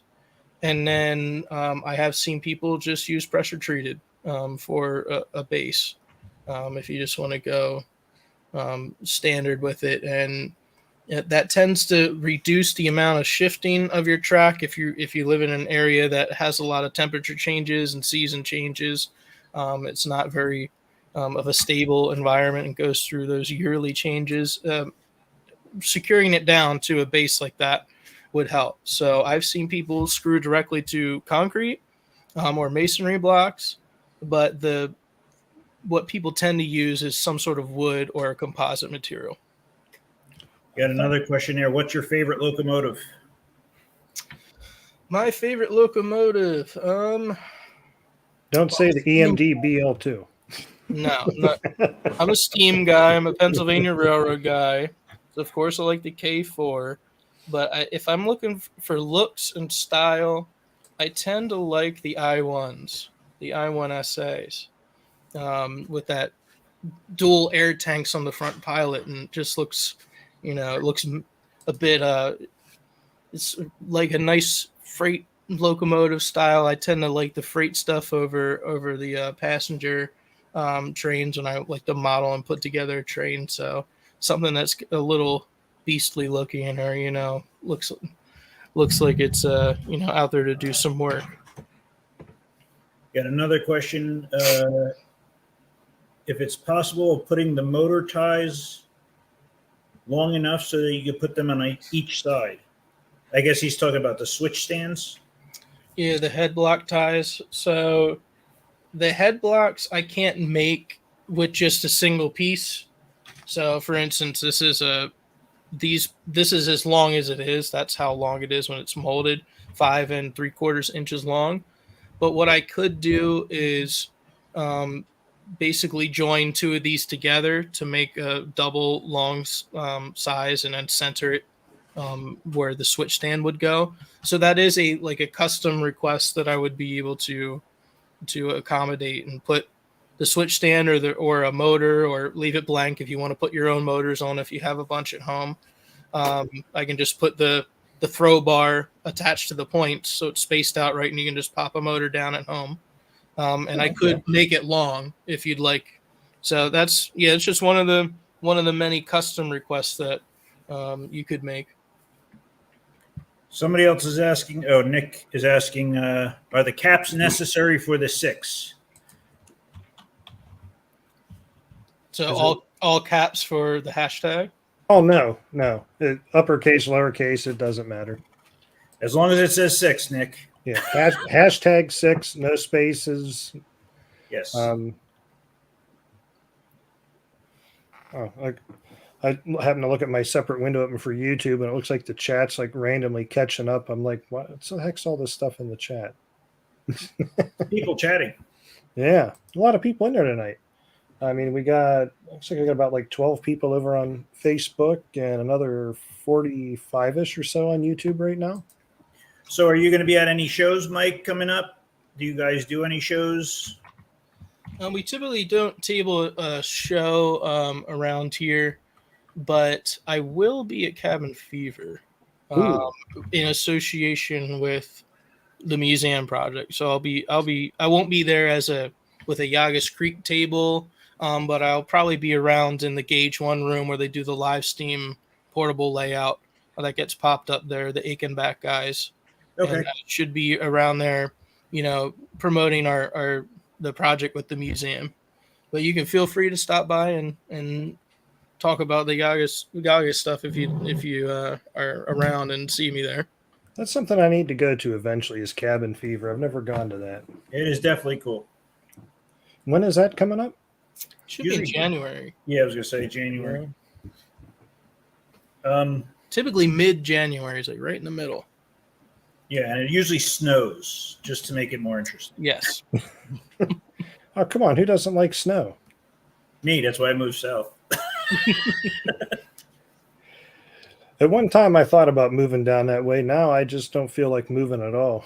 That's just way too much work. Stephen Berrier, it needs to be hashtag the letters SIX, not the number. Yeah. Hashtag SIX, Stephen.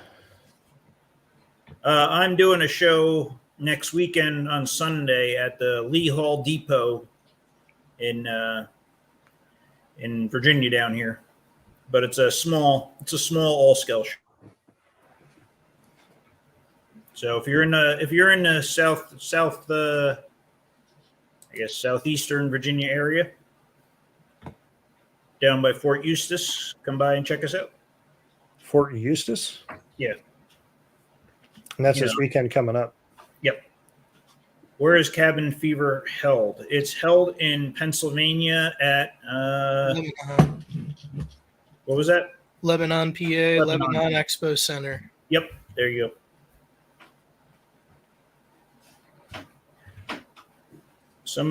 Nick is asking, what's the cost of the 5 3/4 inch ties? Can't find them on your site. So they are under. Let me navigate you to the right spot here. It should be track component or turnout components or track components. It's the switch ties and tie strips product page, which should show up either on turnout or track components. And the first thing that shows up is narrow gauge and standard gauge. Those are tie strips. And then the next two options are either narrow gauge switch tie or standard gauge switch tie.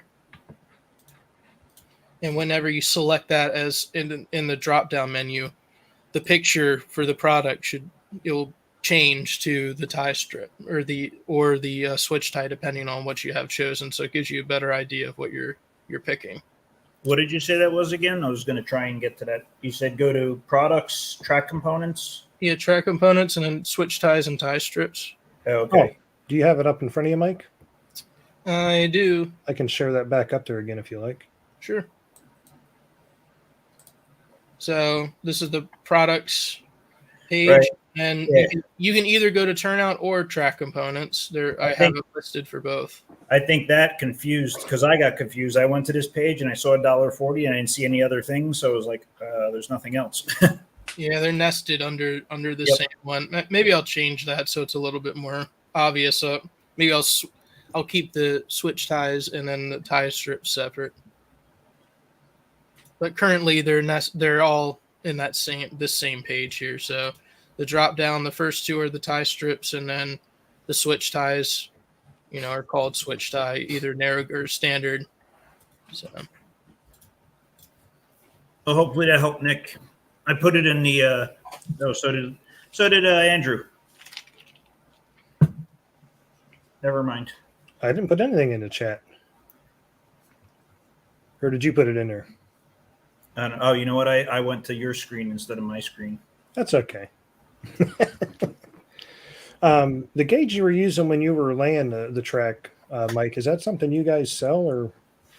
yeah, that's located on Turnout. Or where is it? It's probably accessories.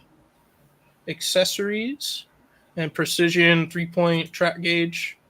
Okay. I think it's a water jet cut aluminum piece, and then I hammer in and epoxy in steel small rods, and they're all spaced out to for our railhead. So if you're looking to use these on a different type of track, it may not work. Our railhead's about 2.5 millimeters wide.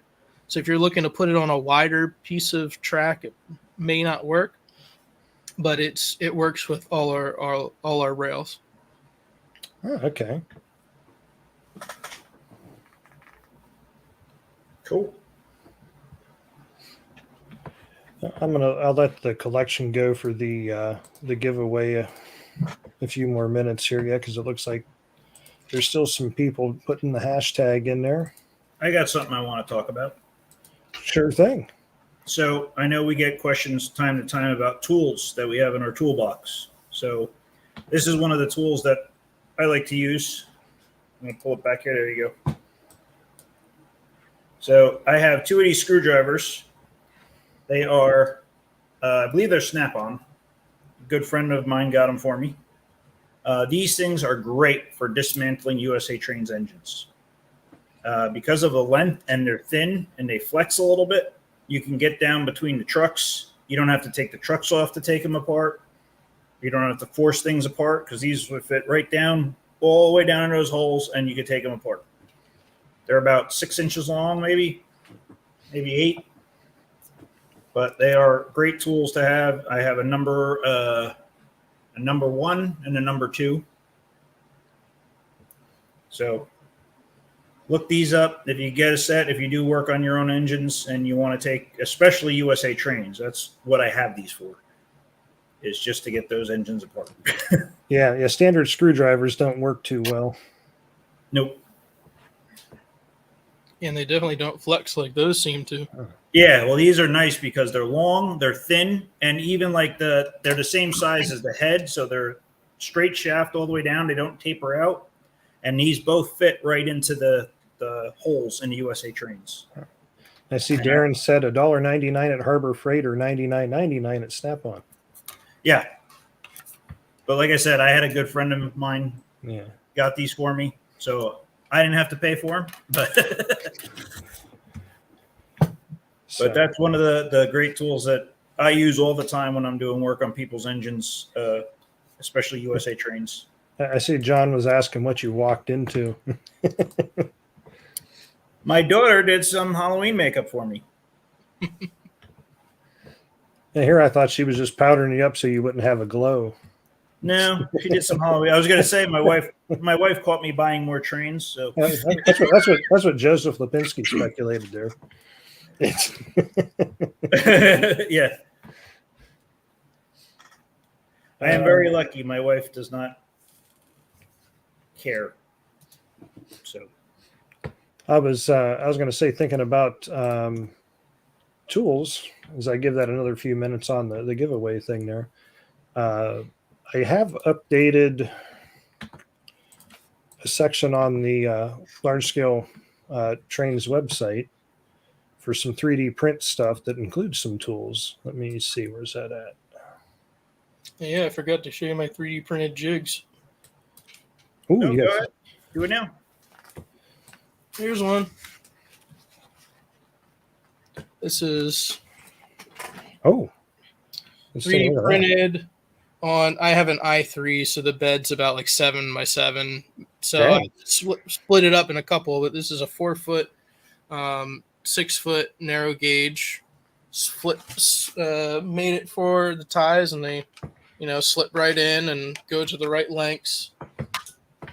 And little trough for the rail, so it fits right in. So stuff like this, if you're hand laying your own switches, or you want to do that, even if you want to use wood ties, you can customize this if you have a little bit of experience in a 3D program. But honestly, I don't have too much experience in 3D programs, so I made this in Inkscape, which is a vector program which you can make shapes of any size, and I just brought them right into Tinkercad and extruded the shapes, and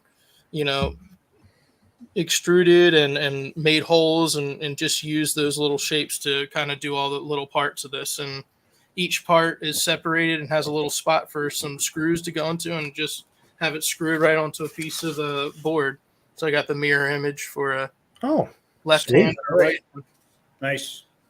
Just an example of how 3D printing can be used for tools instead of making models. Absolutely. You can make a lot of scrap with 3D printing too. I've got a few things I've thrown away, but it's a learning process. It's actually fun. Someone mentioned the other day, they said, I wouldn't have the patience for that. I said, I don't know. I kind of find it enjoyable. I mean, yeah, there's a little bit of time when you're printing something, but its cost of materials really isn't that bad. Well, my biggest thing is the time. I wish I had more time to do these things. Yeah, that too. Let's see here. So, I'll go back to the home screen here. So if you go onto the website, and at the top here, there's resources and links. And actually, I probably need to fix this. If you click on resources and links, it's actually going to take you to another page that I don't think I have that link on. Yeah, it's not. So if you hover over resources and links, you're going to see 3D printing pop up here. If you click on 3D printing, I've actually started collecting links to, I believe, Thingiverse and printables.com for different files you can download for free and print. Of course, we got Manimal's G39 files on there, but I think it's been a month since the last show now. I think I might have mentioned these printable 3D printable sanding blocks on the last show that come in really handy and keep you from destroying your fingers sanding stuff. Those are neat. I might have to print a few of those out. Yeah, I have. Oh, what do I have? I got 2, 3. I got several of them here, so you can put different grits of sandpaper on them. They actually work really, really well. They take, I don't know if it was an hour to print one of them or not. Some people may have noticed Dan added to his site, he's got an adapter for using USA Trains motor blocks on Aristo locomotives. I would rather do it the other way around myself. Wait, what? I would rather do it the other way around, but he's also got some files on there for replacement top and bottoms for the SD70 blocks to actually make them a solid block as well. I haven't printed any yet because I have some ones that I bought, but you can print out test rollers on there. You just have to have like conductivity to the track, or is there like a little bar that goes through? Let's see here. If I actually get printables, I think you might have a picture. You have to use, I think it's like some brass strip. Yeah. And you actually, like, it contacts the backside and you bend it so when it sets on the rail, it makes that contact. But if you're just doing battery stuff, I guess you don't need that. But do I have that, or is that something different? Adapter to replace Aristo. Oh, the other one was for 4-axle. So I guess if you want to put USA blocks on your Dash 9s, Nico, Dan's got the files for those too. I know you're not into that. Boy, can I? And I know at some point in the future we were talking about showing how to repair some USA axles. There's actually some files you can print out for spacer gauges, and I think there's some in there for a puller to actually pull them apart. But usually, if they're split, they fall out. You don't need any pulling. Like I said, there's a lot more files out there. I've been kind of slowly collecting. Oh, actually, what's that? Yeah, track gauge. There you go. Yeah. Okay. Yeah, there's a file on there to 3D print a. Is that like what you were using? I guess, Mike. Yeah, and that will work with our rail. Oh yeah, it even says it right on there. Llagas Creek Rail. Yeah, there you go. So I would just be careful with something like that because the plastic will wear quicker. So, you'd want to use that for a certain amount of time and then discard it and print a new one.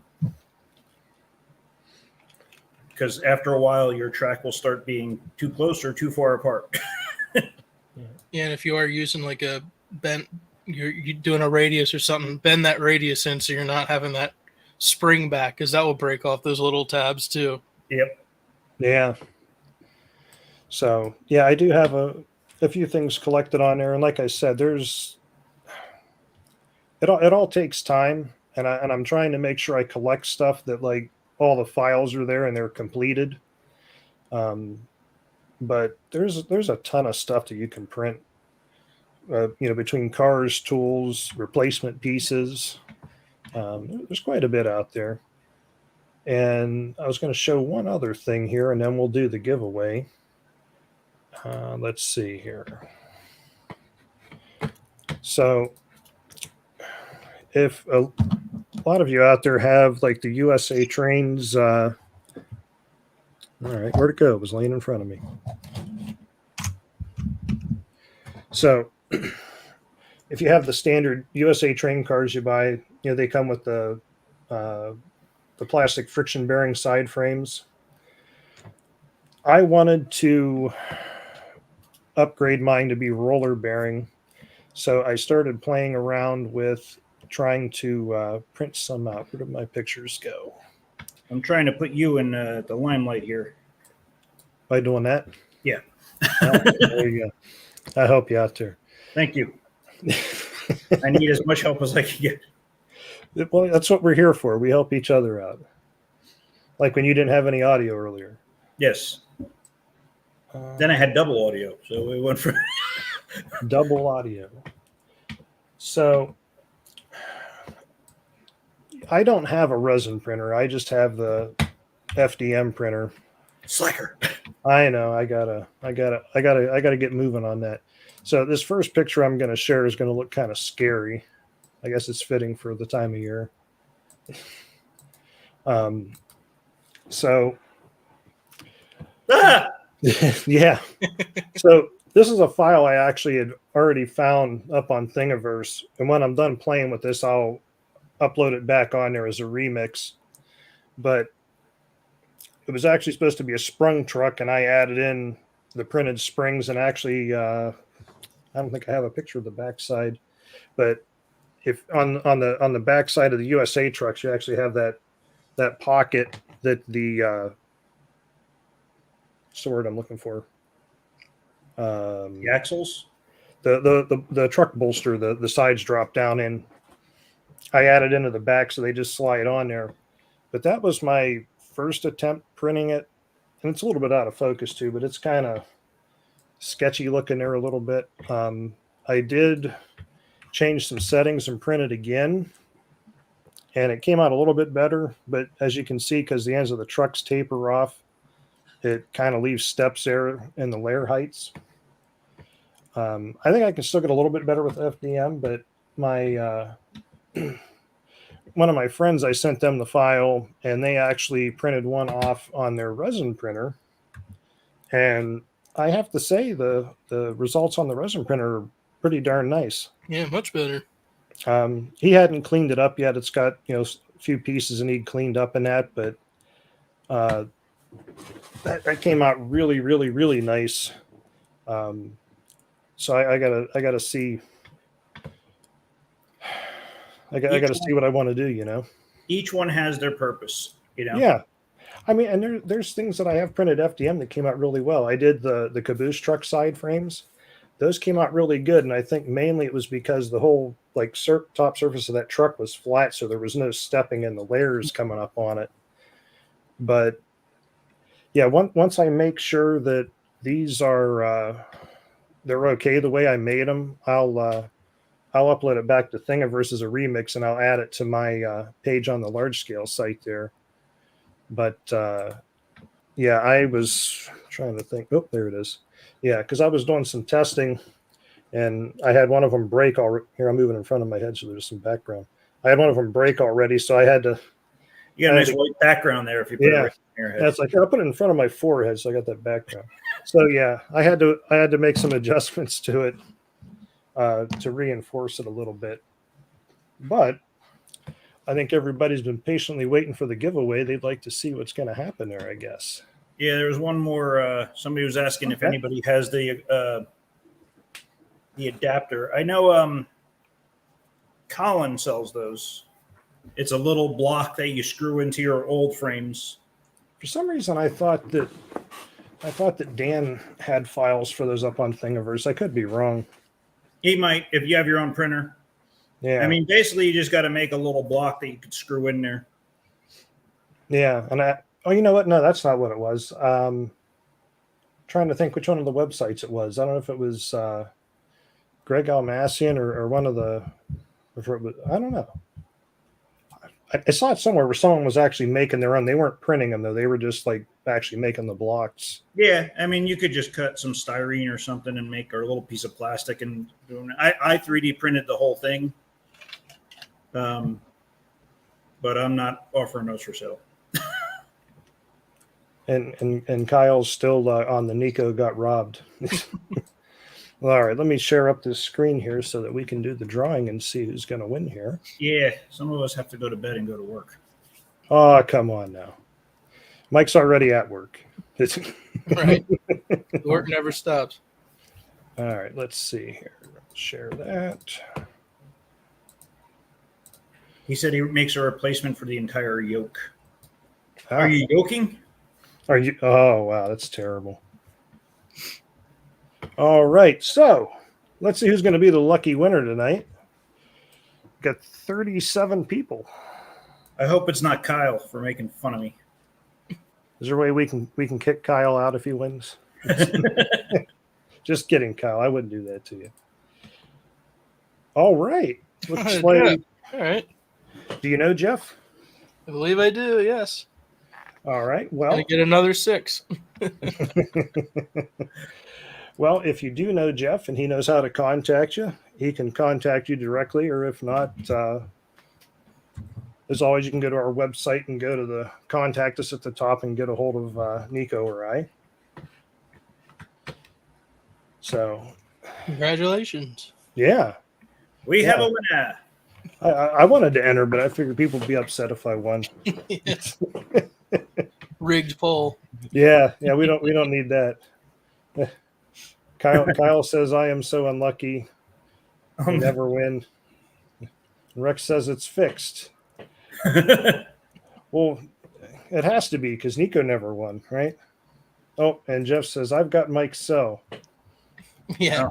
Just now I think it's fixed. Just don't call him right now, Jeff. So, all right. Trying to think. Was there anything else that we still needed to go over tonight? Anything we forgot to come up on? Oh, and Nuke says, "Sorry, I'm late." Well, you're really late tonight, Nuke. you might have to go back and watch the rerun now. I'm just looking here at our list from the show to see if there was anything that we didn't go over. No, I think we covered anything. Anybody have any last minute questions or comments or anything before we get ready to sign off? Do you have anything else, Mike, that you wanted to mention? Robbing Nico one giveaway at a time. Nice. Hey, that should be a shirt right there. Yeah, it'll be one of your shirts you can link at the bottom if you can still do that on YouTube. Put a little store down there. Andrew has a shirt. Andrew has a shirt store. Oh, yeah. I forget about that sometimes. I see we got Dominic asking when the next show is. Let's see. We're end of October. So, for the most part, the way it works, Dominic, is the show is the last Sunday of each month, with the exception of December. We're actually going to push that one a week, but the next show is going to be November 27th. Correct. And then, of course, like I said, the next show in December after that's going to get pushed a week. So that's actually going to be on January 1st instead of on Christmas Day. Since we figure most people probably have stuff going on Christmas Day, you figure by 7 o'clock on New Year's Day, most people are pretty much blended into the couch and are not going anywhere for the rest of the day, you know? Yeah, thanks for having me on. It was good to talk model railroading and all things therein. Yeah, whenever I reach out to people, I never, I never 100% know who's on the other end or if anyone's going to get back to me. So I really appreciate you getting back to me. You were actually rather quick when I emailed you. Yeah, I usually don't get requests to come on shows, so I was like, hey, yeah, why not? Yeah. See me next week. Oh, yeah. I guess. It was great having you on. Yeah, nice meeting you.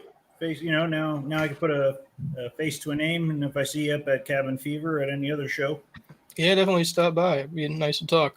Yes. Yeah.